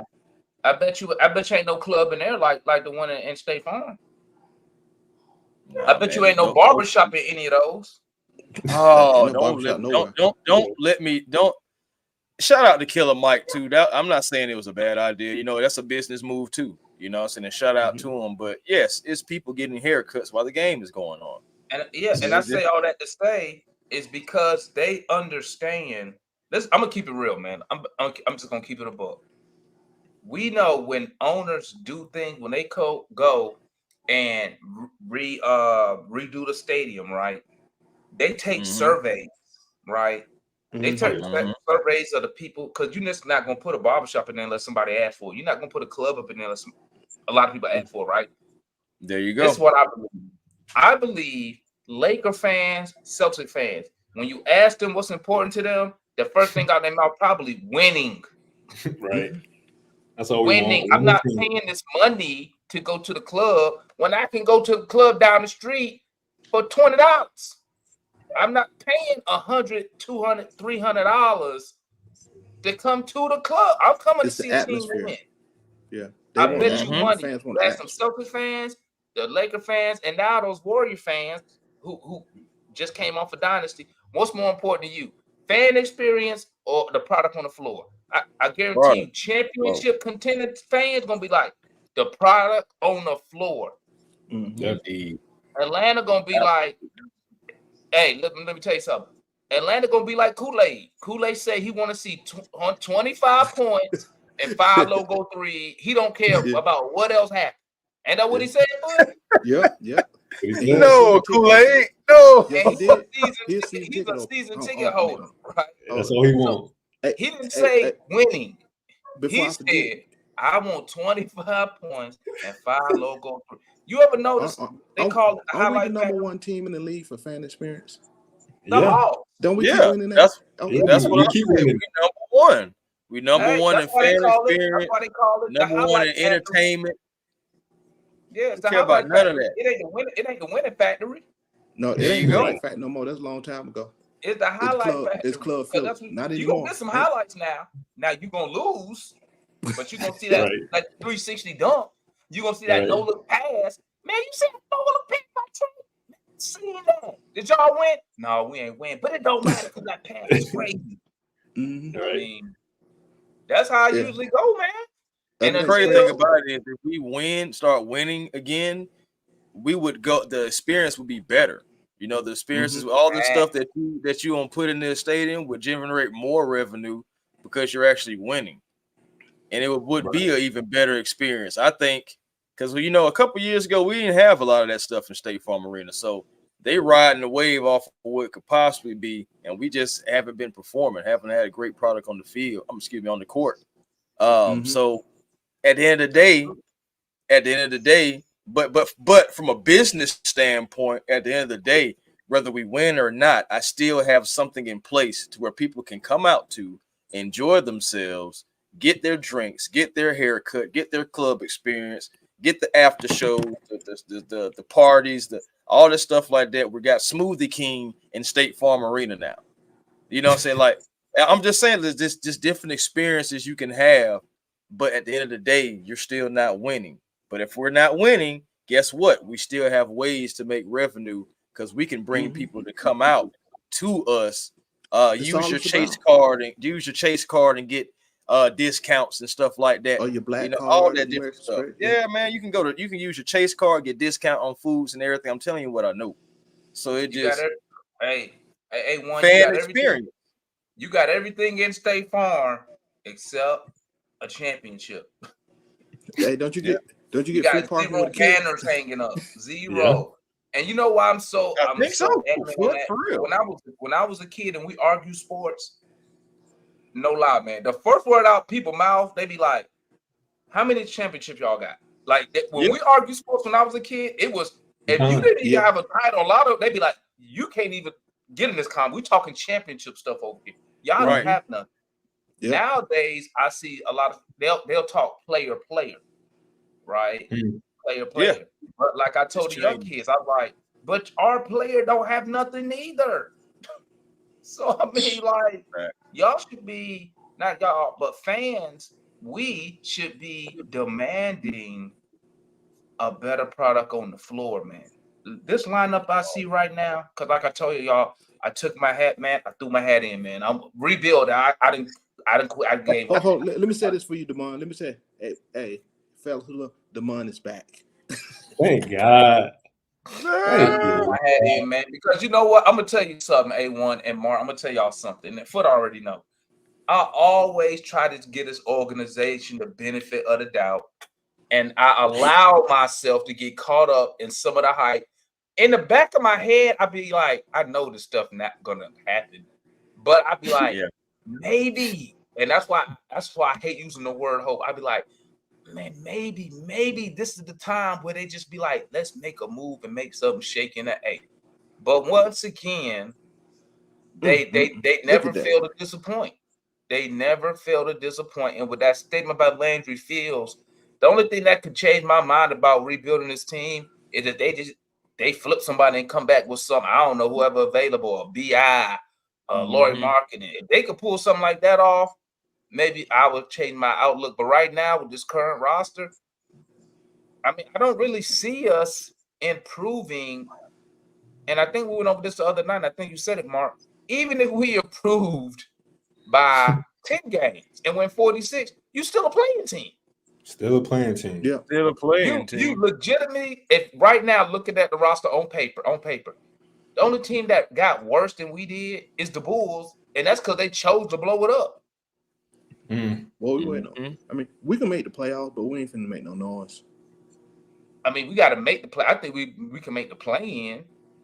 I don't think we could be. You got to be what, a 6th seed? No, you got to be a 5th seed, right, or 6th seed. It's 1 through 6 to make it to the playoffs, and then 7 through 10 for the play in. Okay. Like, look at those teams right there, man. Celtics better. Knicks better. They added pieces. Yeah. The Bucks, they still got Giannis and Dame.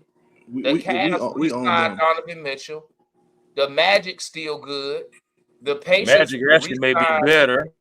Yeah, and the Magic are young. They Siakam, so they got their guys back. The Sixers just added Paul George. The Heat, maybe out of the Heat still packed, but hell, we ain't beat them we couldn't beat them last year. Yeah, the Heat got Spoelstra. That's all we need to know. All you need to And the know. Bulls. I mean, legitimately, I don't think we got better than none of those teams. Do any of y'all disagree or agree with that? That's about where we at right now. No, that's about where we at, though, bro. Yeah. Right now, that's about where we at. About So then, 8, when you take 9. what I Mark think we're said, definitely better than the Bulls. I know we're better than the Bulls. I know we're better than the Pistons. Who else was down there? Who else was down there? we let's ain't better see. than bro. We ain't better than the Pistons. Lord have Nets, mercy. Raptors, Hornets. Yeah. All those teams, I think we're better than Okay, Wizards, Wizards, what they doing? Hornets, Yeah, Raptors. I Wizards think we're not better cool. than all those teams. For sure. But look, every team above us besides the Bulls, they are better than us.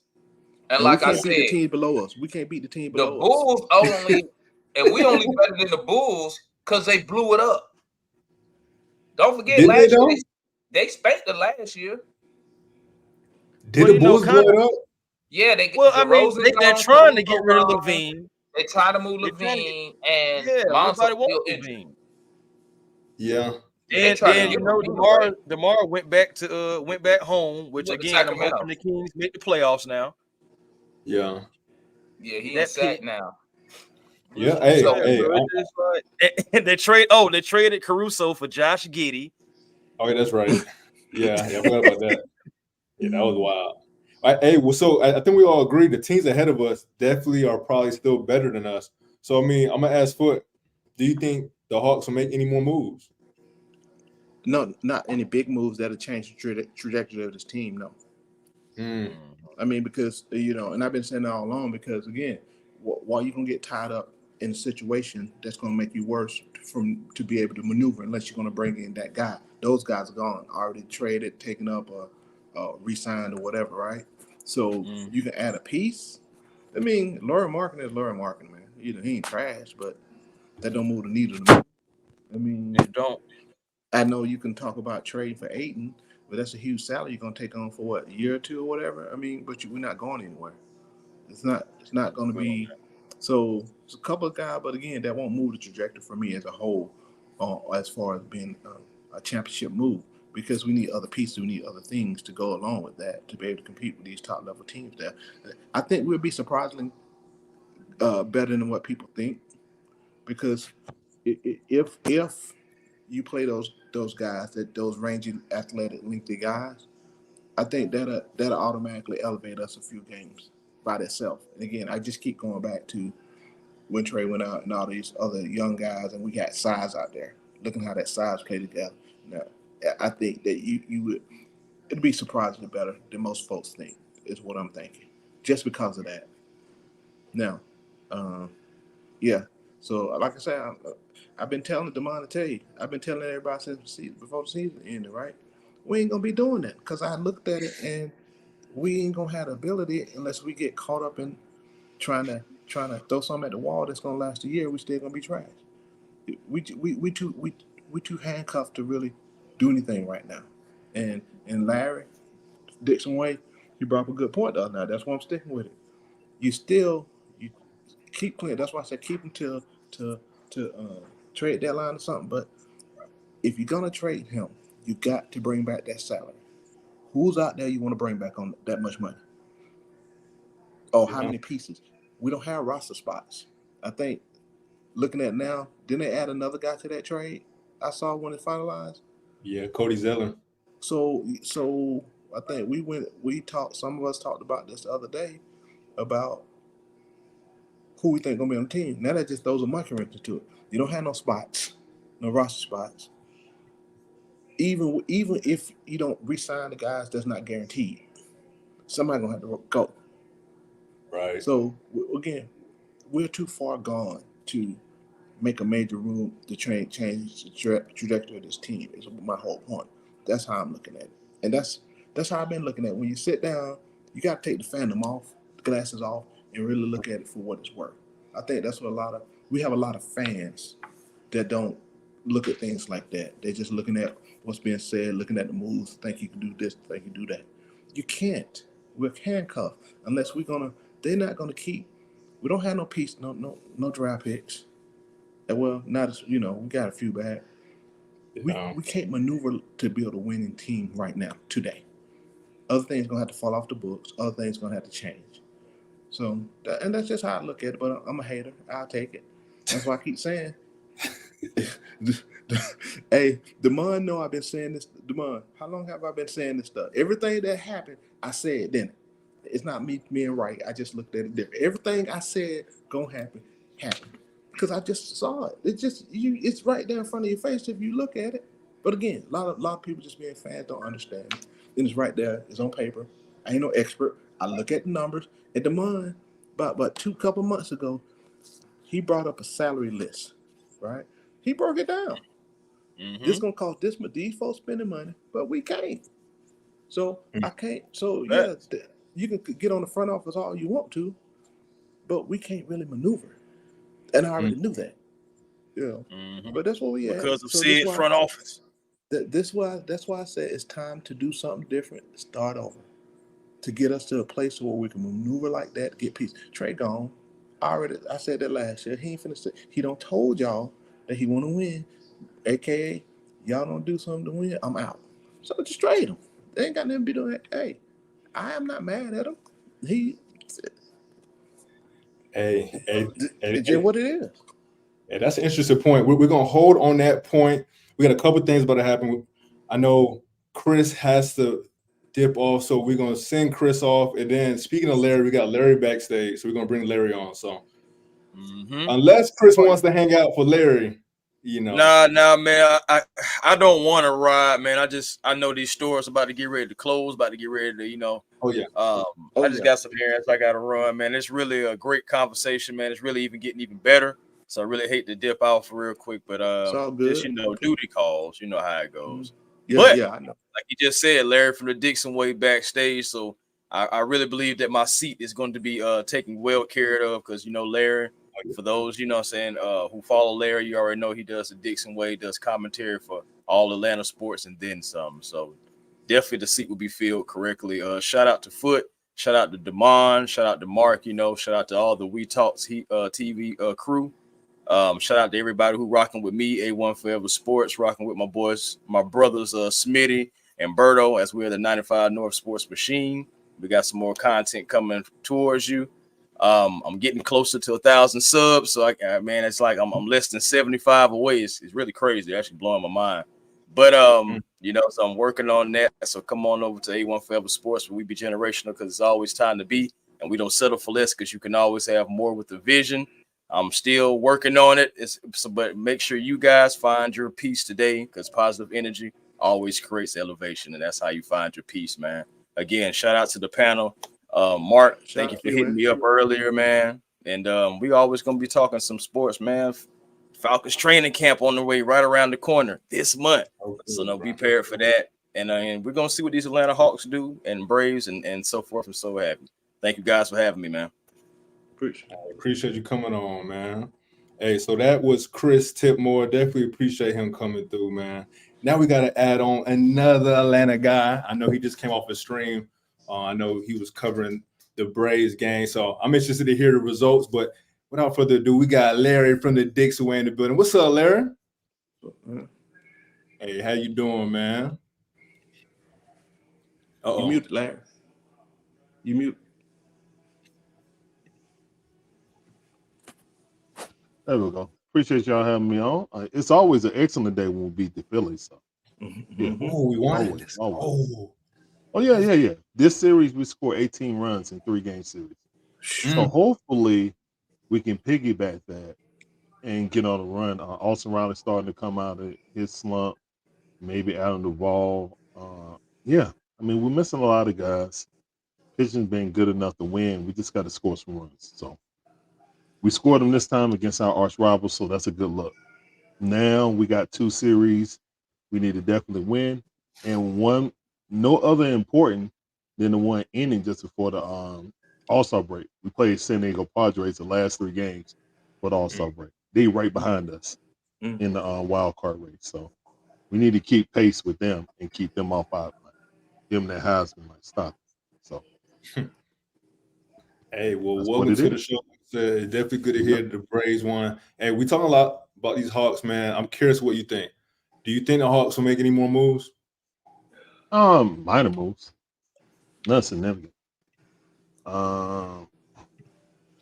I know a lot of people are saying, hey, free agency just started, but we all know that majority of the moves happen now, unless there's late movement from someone trying to shed cap just before the start of the season. Mm. Kind of like what or the deal when Dame and Dame and basically Giannis worked that out. You know what I'm saying? And then got rid of Drew. That pretty much locked in the Celtics for getting the championship when Drew got on the market and they secured him. Like it literally was like, okay, well, y'all want to hand us a championship. Appreciate it. Uh Players of note. I don't think Landry is going to spend the assets to get Lowry. Mm. He's in a bind right now. He's basically looking at Pascal Siakam situation all over again on what Mm. happened last year. We put all our eggs in that Pascal Siakam basket. Siri snatched it back, was like, nope, I want Kobe Buffkin or the deal is not on. So that Mm. didn't happen. Kobe got hurt, barely used by Coach Quinn. And now pending, he's a backup point guard. And that's if we don't sign V to a full term contract. Um, yeah, right now we're 41-41. It's gonna look different, Yeah. It's gonna be different. I think we've raised the confidence of our roster and possibly of our bench more, wing wise, since we were so short on wings last year, but we're just gonna lose a different way. That's all. Um,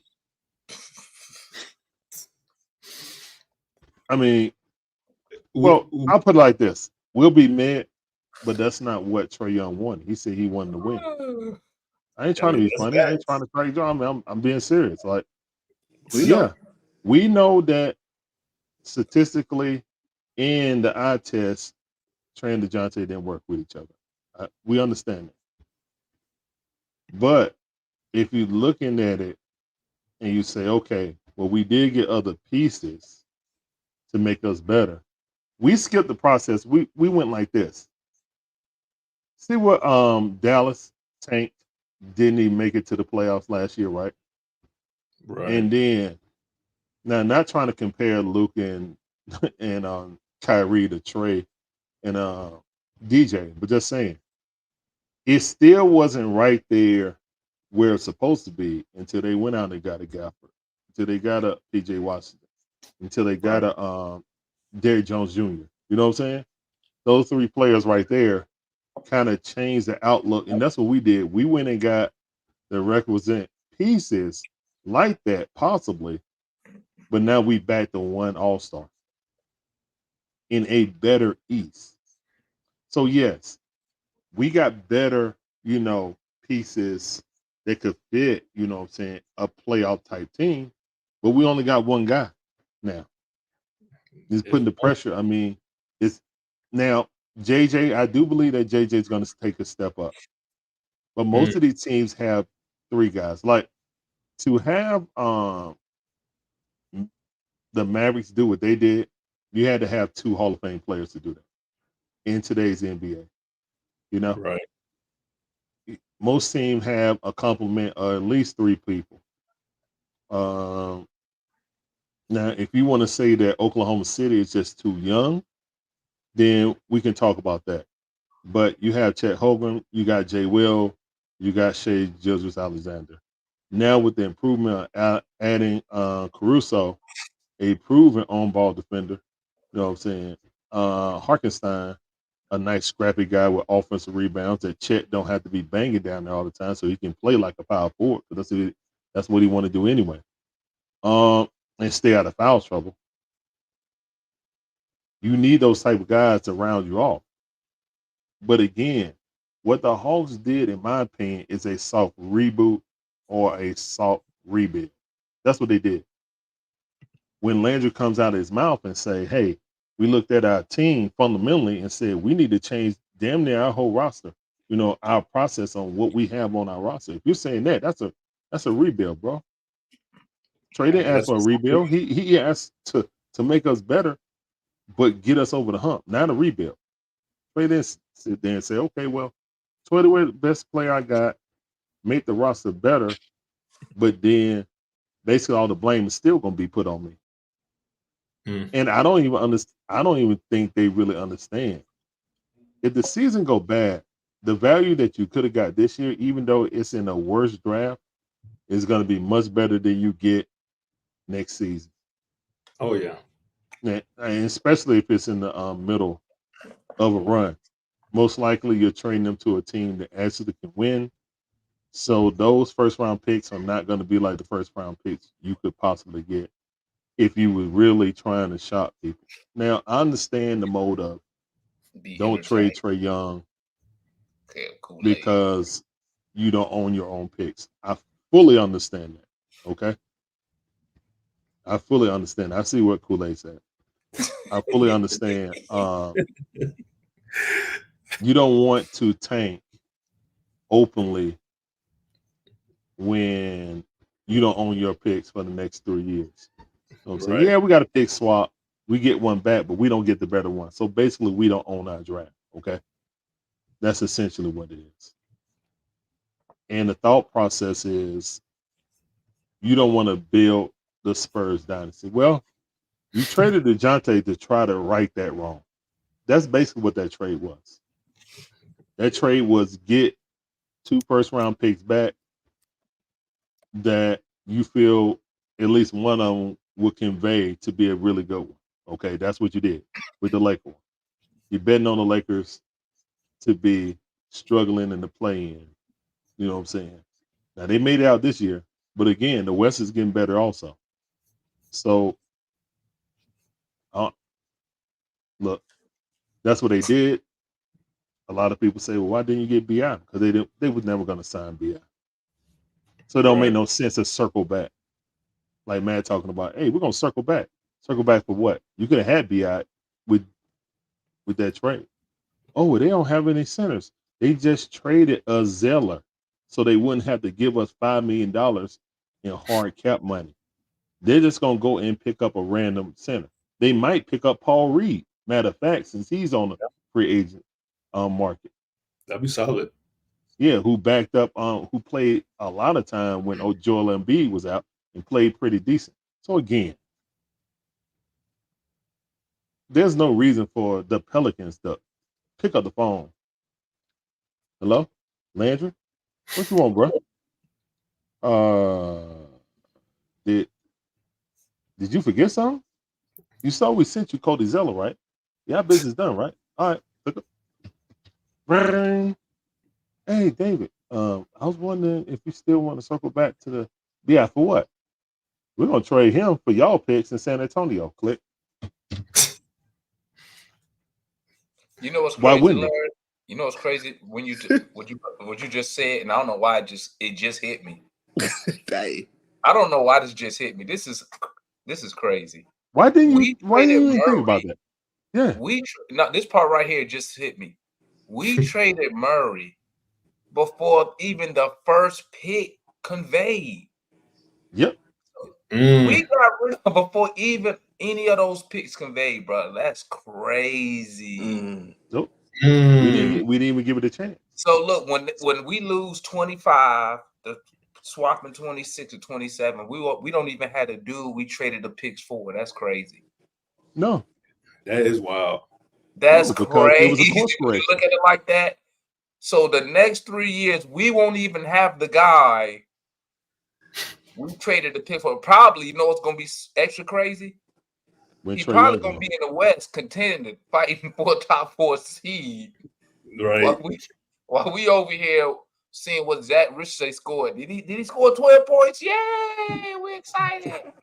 Like, bro, we in a bad spot, bro. We are in a bad spot. it's getting worse before it get better. If you think Well, about those picks, I mean, because like you said, like I ain't think about it either. But remember, I said the other night that we are involved with everybody else getting better. Remember, I said the other night Remember, Yeah. we I are involved call in us a everybody feeder else getting team, better. but we're a feeder team. That's what they call them in soccer. Yeah. You're a feeder team. When the lower teams, they don't got money, so they develop the young talent, and then the big Yeah. teams come and just take them. We'll Yeah. feed our team. Because guess what?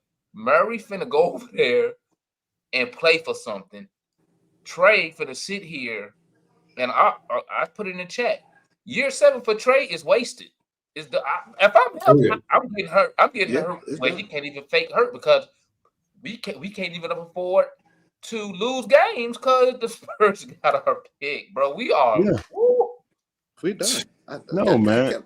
I You know kept who's going telling to end up y'all. with those picks? Either Utah or New Orleans. That's going to be the funny thing. Yeah.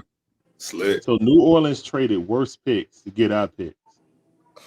Knowing if we don't be more than just a mid-team, Trey Young is going to ask out at the All-Star break, which means those picks are definitely going to be a top 10, top 5 picks if Trey league I without got Dejounte. I got a question though, Larry. And it's just JJ by himself Don't with a we got to bunch bring of, that money back? Don't we huh? have to bring that money back? Yeah, Got but to. most likely if they tank, first of all, they're trying to get however many 2025 picks they can get. So it's gonna be at least a 3-team deal. You know what I'm saying? And it's gonna be more than just Trey, but they're gonna be sending out players to go to other teams too. They just want picks. If you're gonna do that, you really don't care about the Spurs pick. It is what it is. You're never gonna see them again. Once they drafted Castle and they got Chris Paul to teach them how to be a point guard, Ooh-wee. you would never see those picks back. Now, if the Spurs envision that either Brandon Ingram or Lloyd Marketing can help boost them into where they want to go, then our picks are gone. But they value our picks a lot. But they see They the writing should. on the wall. You know Yeah, what, that's a, I Larry? that's mean, a Now that I'm great especially with pick. DeJounte leaving. Yeah. now that I'm thinking about it, yeah, I'm really like my mind is open right. We really can't afford to go get Laurie Markin. Now I'm thinking about it because if you get Laurie, they're gonna want all the picks basically, and that leave us with nothing. So you going to war for the next 4 to 5 years with no draft capital with trade with Laurie and hoping that Jalen Johnson take a jump to what this year you hope he jump to at least a fringe all-star level player. I Yes. mean, bro, that's still gonna be more years that this team has not put an all-star caliber player. Now let me change that. Put an all NBA player on this roster to play with Trey Young. And it's probably now Yeah. that I'm thinking about it, it's probably never gonna happen. No, not here. It won't. Not here. Yeah, we're in such our Unless position is JJ so becomes bad. that. That's the only hope. Yeah, Yeah, that's the our only JJ hope. has position to is so become that. bad. Yeah, Like JJ and Ricochet have to, or it'll never happen. I mean, I'm just telling you the reality. If and we're JJ, gonna get a well, I playing ban feel on like this. JJ can do it. Yeah, I feel like JJ can do it. But if Ricochet does, I mean, I'm serious, man. If Ricochet don't give us 18 points a game, I mean, what are we? Ooh, you don't think that's high? 18? You think he gonna Yeah, get shots like that? 18? All right, this how I want to this how I want to look at it, guys. I know I've been putting in our chat that we in with DeJounte and Trey, 25 and 22 per game, 5 assists and 10 assists per game. I need JJ. I feel like he's going to be 20 and 22. Especially, I feel like he's better than John Collins. So 22 in his sleep. If John Yeah. Collins is a 20 and 10 guy, I know Right. JJ can do that. Yeah. With it just being like kind of like what Trey and John Collins was at first. To be honest, that's where we're at. So if you're looking at it from that perspective, I still need another 18 point score, and that's what JJ was trending up to before he got hurt. You see how you feel me? Like if JJ didn't get hurt, progression looked like he was going to be 17 points per game. You know what I'm saying? If JJ is 17, 18 points a game, okay, I had a 3-headed monster right there. Now could coach. What I if mean, he I don't give even you want to get on the coach hey, team. Larry, what does that give you Jason Tatum rookie That number? I think Tatum was like 14. no, he was 13. Yeah, I saw that. But Would here's you the take thing. that or no? No, because the way Jason Tatum got his buckets is different. Jason Tatum can always go get a bucket, even as a rookie. Ricochet needs to be spoon fed catch and shoot opportunities. He really don't create off the dribble, and he don't create step back threes and stuff like that. I've seen it, but that's not really his game. His game is run around picks right now. As of right now, movement without the ball, catch and shoot, excellent catch and shooter. It's no shade against French Fry, but again, when you look at it, I need 18 points from him, bro. I can't have him be As a rookie, 13 points because all I know that's three pointers. You know what I'm saying? 3 or 4 3 pointers. That's it. That's it. That's not impacting the team directly. Now, if your defense is really good, if you can be, close to Dyson Daniels' defense, now we're talking because you can actually hit open threes. Then I would probably take it down to 13 or something like that. If he could really affect our floor, raising our floor on defense.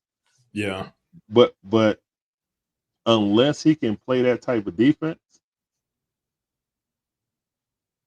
I need him to score 18 points. I know it's high, especially for a guy who isn't known to create off the dribble and stuff like that. But I got two really good facilitators of the basketball in Trey and JJ. And yeah. people ain't really playing JJ like that to pass right now. I think they will in the future. As Can of I right say something, now, Larry? yeah, go ahead, sir. JJ is a good passer. He's not a facilitator. That's Okay, just my opinion. He's a great passer, but he's not a facilitator. That's two okay, different things. that's fine. That's fine. But I mean, would you say that Trey and him are the 1 and 2 best passers on the team? Yeah, I haven't seen Kobe, yeah. We can say do that. that. Yeah, Yeah. we can say So that. so and JJ is the best out of bounds passer by far on this team. It ain't even Oh yeah, close. Yeah. oh yeah. So for me personally, I feel like as long as we got at least two initiators of the offense, JJ more on the fast break, getting downhill, either putting his head down or kicking out to an open shot. You know what I'm saying, trying to push the pace, or Trey his traditional pick and roll uh, situation. Then I know we're not gonna keep all these centers. I understand that. I'll be honest. I'll keep Cody Zeller. Uh, nah, I'm not gonna hate on Double O. I'm gonna leave Double O alone. I was about to All right. say, come on, I'm Larry. I'm I'm I'm I'm gonna leave Double O Can I alone. say something else, Larry, real quick? Go Larry. ahead. I'm gonna leave him alone. Yeah. So let me say this too. You talking about somebody else initiate offense. Yes. I told y'all what to solve all this. Ball movement What? and people moving. You don't have to worry about it. Yeah, Well, I mean, I got to get my Just that coach to simple. be able to do that. Well, they can. I think they can. They have to be coached that way. It ain't hard. I understand when Trey was out that we saw more ball No, it movement ain't. and Even stuff with like that. Trey in, when the ball moving, the people in. It don't matter what he in or not. That it needs to be coached. Well, I agree with you. It needs to be not just when Trey is out and you're trying to move it all around because you feel like no one else can really, beat anyone off the dribble. I understand that. Or you just sitting there working in the mid range like what Dejounte doing, trying to snake around the pick and shoot the mid range jumper. I understand that. I like our young talent. I feel like that what we did was basically make a more competent type of team to build around Trey. Unfortunately, we didn't keep this star player or replace him with another star player to accent that. Again, if you wanted Brandon Ingram before, you would have had him in that deal. They would have did it because they want to get off that money. We didn't do it. Now they may get someone else. Yeah, they may take Keldon Johnson just to get our picks. You feel me? I mean, why Mm. wouldn't you? Or San Antonio got the same pack. I just don't see San Antonio giving up picks. That's not what they do. They don't. They're sitting on a gold mine over there. Yeah, they don't do that. The yeah. only person sitting on a better situation is OKC, Yeah. who eventually gonna have to give up all those picks because they just got way too much talent. The picks don't mean nothing to them now. Like it really don't. And they still got freaking like 10. up to 10 first round picks up to like 2030. For real? So yeah, they Damn. are set up I know they were stupidly set up, good, but God. man. Yeah, like they're set up stupidly good. Like they can trade those first round picks. You know what I'm saying? Keep the ones they want and trade those first round picks to anybody to pick up. Hey, I want this player. I want this player to fill out. I need that last piece. They're more set up to do what Boston did than anyone else in the league. To be honest, Yes. they Oh, really yeah. are. Oh So yeah. Hey, Damon, I know you had to go. I know you about to get ready for your show tonight. Hey, I appreciate you. Shout out to Weehawks TV. Y'all always booming. But appreciate you stopping through, man. Always good to see you, bro. Thanks for having me, man. Hopefully, next time I come on, I have a better setup and stuff. But yeah, bro, shit. you good. I don't even know if I'm doing a show tonight, bro. I'm tired already. Just listening to Larry talk, man, and just talk about our situation, that just drained my energy, dog. I ain't gonna sit here and lie to you. My bad, bro. I ain't my bad. My bad. I mean, you spit facts, man. I That was mean, his fact. you ain't lying, nothing. So that's just the reality. And before I go, I just want to say this, man. That's just the reality. It just goes to it just goes to show what one guy with no basketball executive knowledge, experience can do to a friend. This one Dejounte move has crippled Nepotism. our franchise for probably the next 3 years. Mm. I'm gonna be 10. honest, man. Like right now, and then you trade away Murray, which was our best trade asset outside of Trey Young. And now you really don't have no other moves you can really make. You just recoup some picks, but to go get a player that can help us improve, you probably have to give up those picks. Now you really don't have. So I mean, we in a bad situation, guys. And shout out to my guy Mark, man, for having me on. I appreciate it, man. Shout out to Foot and Larry. They up in the building. Everybody in the chat, man. I might do a show. I'm still undecided. Larry just sent me to the garage. I'm gonna keep it real with y'all, Hey, man. So, hey, I'm right behind you, bro. Trust me, I'm right behind you, man. Hold up, Larry guys. just sent me to the garage. So if I Do do have to Denver? go live, that's where I'm gonna be at. So I mean, Okay. What you said, Larry? Do Denver yeah, thanks covet for having me on, Mark. I appreciate you, my guy. Keep Bogey doing and things. Make sure y'all All sub the right, Mark. channel. Sub the yeah, channel, good man. man. Mark doing big things. He's on Bleacher Report. That's a major move right there, man. So Yep. y'all know my motto, man. Support content creators who are fans of the team. Okay, that are not just some random dude in some streaming little network. Support the people who follow and support the team if you want to get real insight on the team. You feel me? Yeah. That's all I got though, man. Salute all y'all, man. Thanks for having me Salute, on, brother. Mark. All right, Mark. All right, For Larry. sure. All right, bro. Hey, yeah, definitely Do appreciate the for coming through, man. But you speaking facts, Larry. So you Larry, don't gotta apologize. what you pondering over there, Larry? I'm thinking, man, like we got 5 centers right now. Right now, we got Hold 5 on, do centers we? on the roster. Yes, we have We 5 deep. centers. Yes, we got Larry Nance, Mm-hmm. Okongwu, Mm-hmm. Clint Capella, Mm-hmm. Corey Zeller, and Mm-hmm. Bruno Fernando. Yeah, Bruno's not guaranteed though. That's a good thing about Okay, but I'm just saying right now. it. Yeah. Um, God, I ain't even think about that. quick question. Since Matt think that Okongwu's value is so high in the NBA,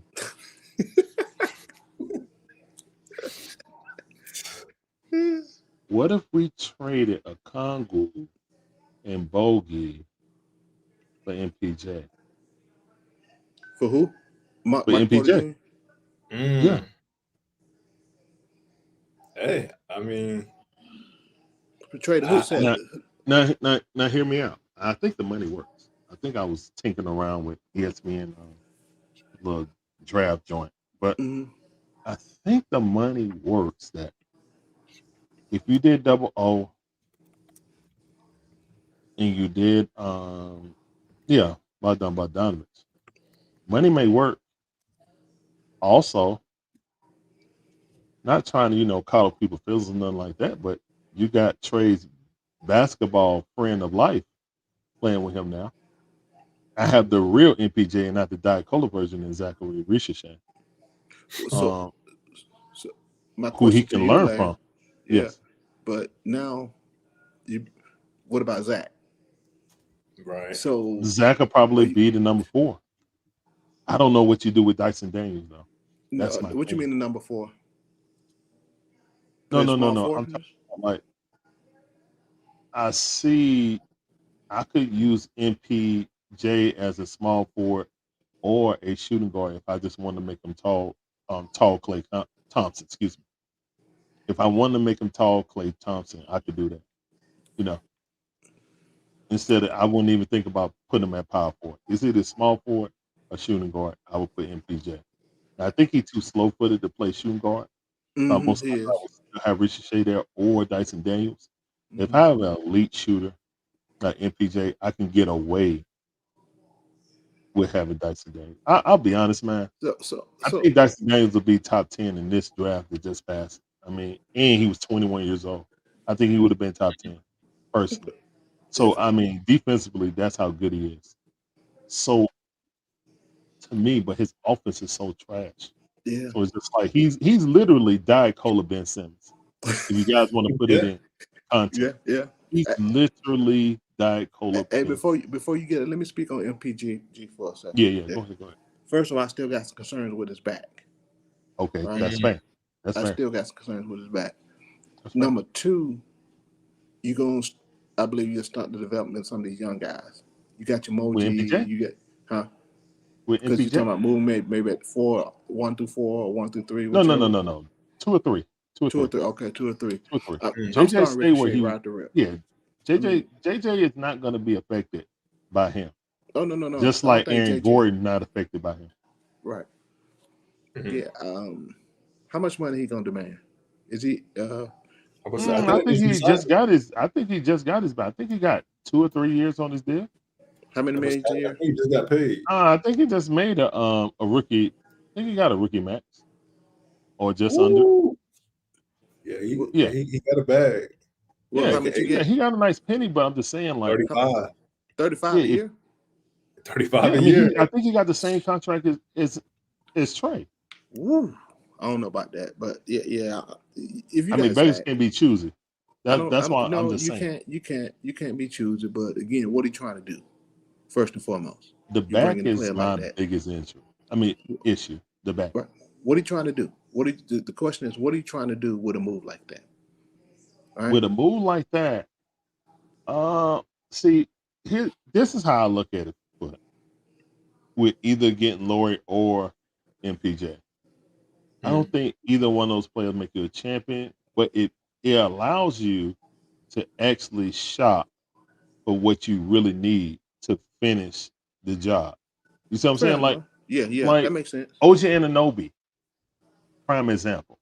They got rid of RJ Barrett, who was the number 3 pick, when they got OJ Anunoby because it fills a role. Also, he can score just like RJ Barrett, but he's a way better defender. Now, Mm-hmm. once you've seen that happen, you see everybody hurt. Guess what? All I need.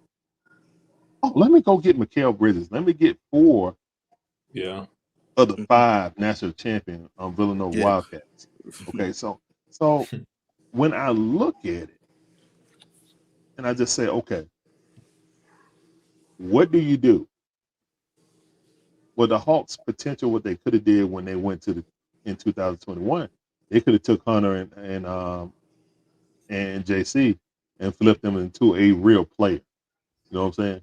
Mm-hmm. Could have flipped them into a real player. Now, a lot of people would have been mad about that at first, but good teams don't sit there. Good teams like the Boston Celtics don't sit there and say, "I got the defensive player of the year in Marcus Smart. I can't move Mm-hmm. him. I can't move him. I No, cannot agree. move him." Agree. Hey man, everybody can Yeah. trade. And, So again, all right. when you stay pat and you stay pat and you literally came into the playoffs as a 5th seed, that's not a way you stay pat. Even though you had a magnificent run, you still don't stay pat. Mm-hmm. But if you get MPJ, who can't really dribble, like, that's a good highlight or whatever. But Yeah, he normally can't. MPJ right there, he's coming off curls. Look at it. He Oh yeah, can he go gonna down shoot. and Yeah, he want to shoot, man. He like a tall ass Clay Thompson, like diet Clay Thompson. So I mean, that's what he is. But he's always been a lead shooter ever since high school. That's never changed. The only Right. thing you worry about is his back. Look at that, bang, right in his mouth. See, and that's why I go when I ask the question. Right, you see these young guys on the roster. Yeah, You think so? So people don't know MPJ look at that was curl. was better than Trey when they played on the AAU team. Oh yeah, Yeah, Yeah, he and way was. better. And he was the number one player, wasn't he? Yeah, yeah, everybody was coming to look at MPJ, and that's yeah, how they found so about Trey. yeah, that's how I found That's how Trey. he got ranked. Yeah, Yeah. and so when you look at it, right, as a whole, I'm just looking at these guys on our roster. Why can't Uh-huh. they develop into that similar type of player? You know, why can't Ricochet develop into that? I think That's 3 years from now. I know. So that's what I'm saying. From that canvas, that's a good canvas to work with, right? And if you really look at it, that's why I said, are we gonna struggle for years to come? That's gonna keep extending out, or are we gonna retool, reboot, whatever people want to call it? It's a rebuild. You don't have to blow up The everything. reboot Rebuild. just happened already. Yeah, That yeah. happened when he traded Dejounte for picks. Yeah, I understand. So that's Yeah. why I'm in the mindset, like I've been saying. All right, let's do it now. Do it now. The quicker we're gonna win, because we ain't finna win that right now. We ain't got the asset, the resources to really do something. We just have the asset. We can just string along for this little ride and hope and pray. Okay, the only reason why I push back against trading Trey right now, all out, is because they didn't have a plan. Oh, Like, yes, like they yes. traded Dejounte for picks to try to correct the right the wrong. So yesteryear, Mm-hmm. but they didn't have a plan. If you really going to trade, and I said this before they traded Dejounte, I said if you trade Dejounte for picks to try to correct what you wrong, you better get ready for trade to ask to be traded. Oh If it yeah. happens, no. I've never seen Trey Young go a whole offseason without mentioning the Hawks or his daddy, not mention the Hawks at all. Never one of them. Yeah, that's Another true. day, another opportunity. There been Even some when they there do been some that, he's in communication. Hawks gear Yes. or, you know what I'm saying, something going to the Hawks. Or he'll put up a tweet, we next, with a Hawks, with the little Hawks emoji and stuff like that. Mm-hmm. None of that this season. So, I'm telling you, some uh, discussions have been had. There's been some talking. That's Yeah, yeah. bro, if That's what I you believe. I think they're trying. and Trey need to stop this. This right here, this is how what's the name hurt his ankle. Was it Bruno or who hurt that ankle the first year going out to the beach with Trey? I forgot who that was. Was it Cam? Somebody their first year went out to the beach That's with. not bad to do. To be honest with you, why you think so, What in the man? sand? I don't like that. I don't like Yeah, working. I don't like that that's beach actually a stuff. good in the same. It's good work I actually. know it's a good cardio thing. I just don't like it, man. When No, people for the tear strength and Achilles and stuff conditioning. like that. Yeah. What's a man with a football player who did that with the Buffalo Bills and tore his Achilles? Damn, Hey I'm man, trying to remember. freak accident, man. But yeah, All right, but anyway, back on the But there, Hawks. real Yeah, quick, I want you to talk about this tweet from Trey Young, just real quick. what is? Oh yeah, I tried. You know, what I'm saying I tried my best. Yeah, yeah. I know. Yeah, I know. He crying out. Yeah, you don't have to play it, man. I already yeah. said something about this That's last that night. subliminal messages I be talking about, bro. Just Yeah, you I know, tried, but it ain't enough. It ain't It, enough, it, it, Larry. yeah. all right, look at this. Look at this. Look what the franchise is doing now. They're doing a soft reboot. They asked Trey Young to trust them, trust their process, and then come back. All right, with a team that on paper is worse than the 2020 team. Now they fit Trey Young better, and we never had a player like JJ on that team. So maybe I backtrack that. Not worse than 2020. Not worse than 2020. I apologize about that. That was hyperbole. Um, you have Trey Young and you having JJ. You put a better defender if Quinn uses him and don't start Bogey first. I got a bad feeling that he would start Bogey over Zach or over Dyson, to be honest. But definitely over Dyson. I don't know about Zach. I don't know why y'all so high on Dyson as a no, look, starter. man, I'm just talking about defensively, man. I just look, I really look at him as a guy, Ben Simmons. He can pass the ball. He plays good defense, but he trash on offense. I know that. I know that. I'm not hiding it. But again, in this draft, he would have been a top 10 pick. 21 years old. If he was 27, 28 years old, I would feel how you feel. Dude is who he is forever. Right. You know what I'm saying? So I just look at him like a draft pick. I'm gonna be honest. And I like his upside more than Reese Chase. Just being honest. But Really? yeah, unless if Riche come in here and play, almost as good a defense as him and can still shoot, then yeah, Riche would be way better. But again,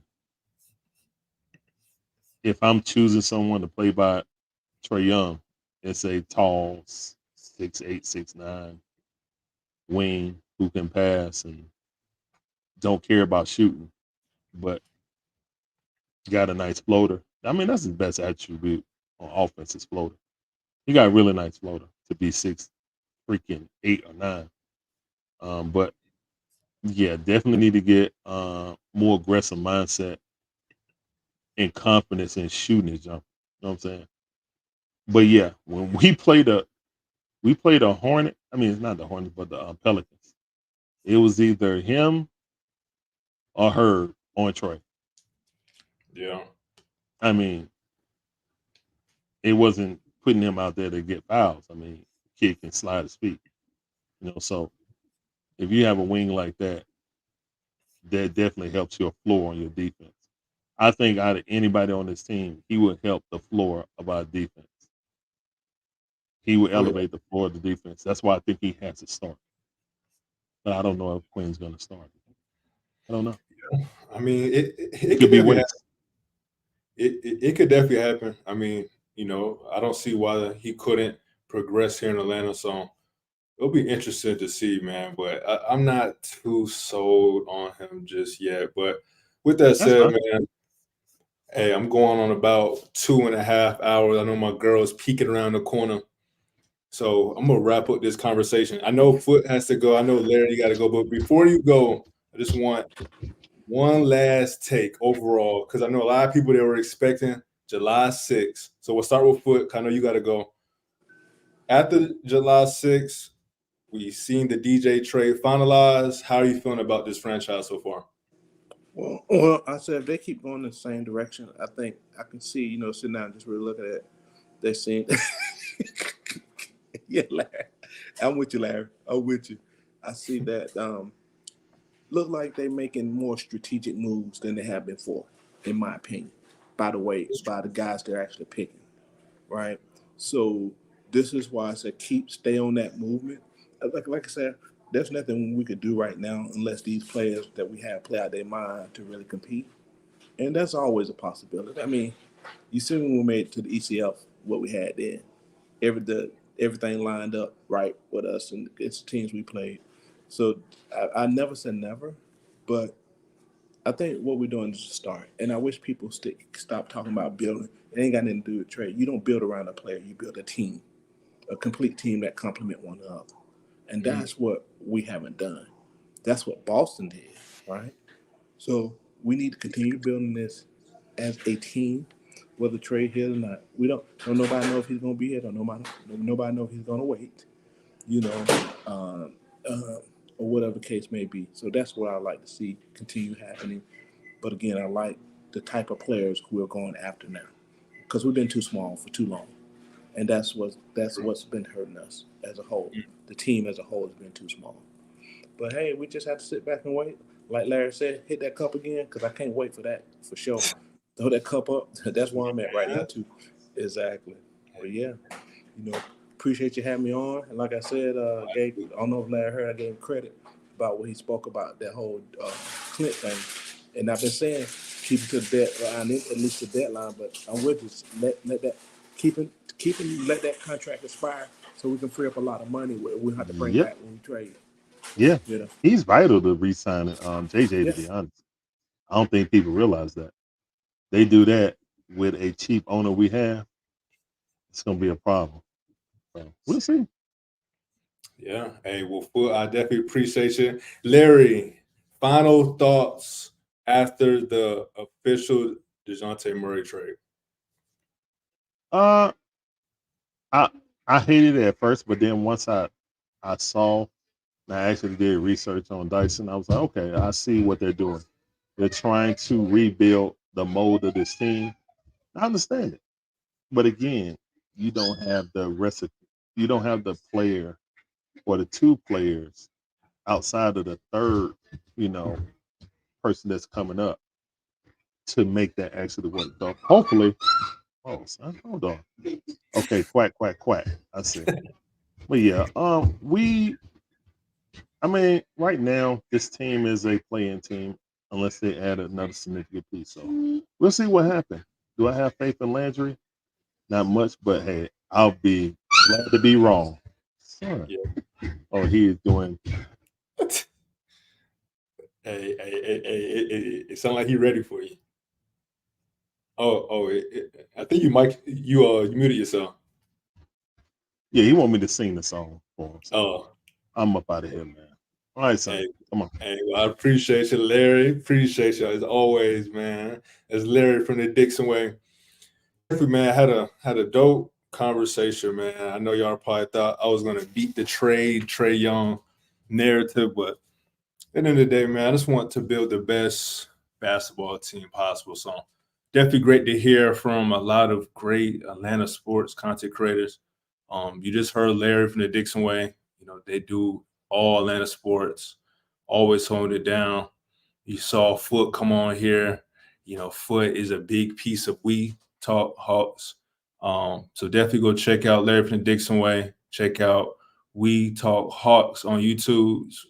I mean, those are probably the top two places you're going to get Hawks commentary, if you ask me. Then you cannot forget we had Damon, you know, the founder of We Hawks TV. He came on, blessed the stage. So definitely appreciate everyone that's come through, but can't forget the original OG guests of the day. We had A1 Chris Moore come through. Man, he set the tone, man. He set the tone. So definitely appreciate him coming on, man. Y'all go check out his channel at A1 Forever. Get him to 1,000, man. Get him to 1,000. But definitely appreciate you all in the chat. You know, we had Catch Up come through. I saw you in there. Very active. Kool-Aid, Discipline Coach, Wallace Smith. We had Mike. He's been here from the beginning. We had Joy coming in. She has a birthday coming up. 3 and D. We had Josh come through. Jay. I mean, the list goes on, man. I mean, I don't want to forget anybody. Definitely shout out to Marion coming through on Facebook, on YouTube. Ron Thomas. When you see me on YouTube, the link's always going to be on YouTube. You're always looking for the link. The link will always be on YouTube. So shout out to you from watching from Facebook. We had Red come backstage. I hate that we couldn't get Red on, but we'll have Red come on shortly. Again, man, there's definitely so many people that came through. Can't forget Wallace. Can't forget Larry from the Dixon Way. I mean, the list goes on. I even have my twin in here, Marquise. You know, shout out to you for pulling up. Like I said, if I forgot you, I apologize. I'm trying to scroll up. We had Jay Black come through, Phil Bean. I mean, y'all came and y'all show love, so definitely appreciate y'all. We had Ezra. I didn't see this. He was talking about JJ not being a max player. Rob Blackman. I mean, just so many people, man. I definitely agree, or excuse me, I definitely appreciate you all coming through, man. And joining me on this Sunday stream. So I hope you all enjoy the rest of your Sunday. Hope you all stay cool. We should be going live tomorrow at 8 o'clock. Got another special guest, a big guy on Instagram, YouTube, as far as content creation. He's brand new to YouTube. So I'm excited to welcome him into the community. Like I said, definitely appreciate you all joining the stream. You know, we're trying to grow, we're trying to push, trying to get this thing jumping, man. Try to get it jumping for the season. And yeah, I think I caught up with everybody. Got everyone for the most part. Oh, can't forget my mom came through. Shout out to my mom. Shout out to my mom pulling up. Always good to see her come through. Like I said, we got Joy's birthday coming up. So y'all show love to her on Twitter. But yeah, wow, what a show. This is super dope. Shout out to everybody that is still watching. Y'all already know, man. When we come on here, we're going to keep it real. And, you know, we're going to vibe. We're going to have a good vibe. So until next time.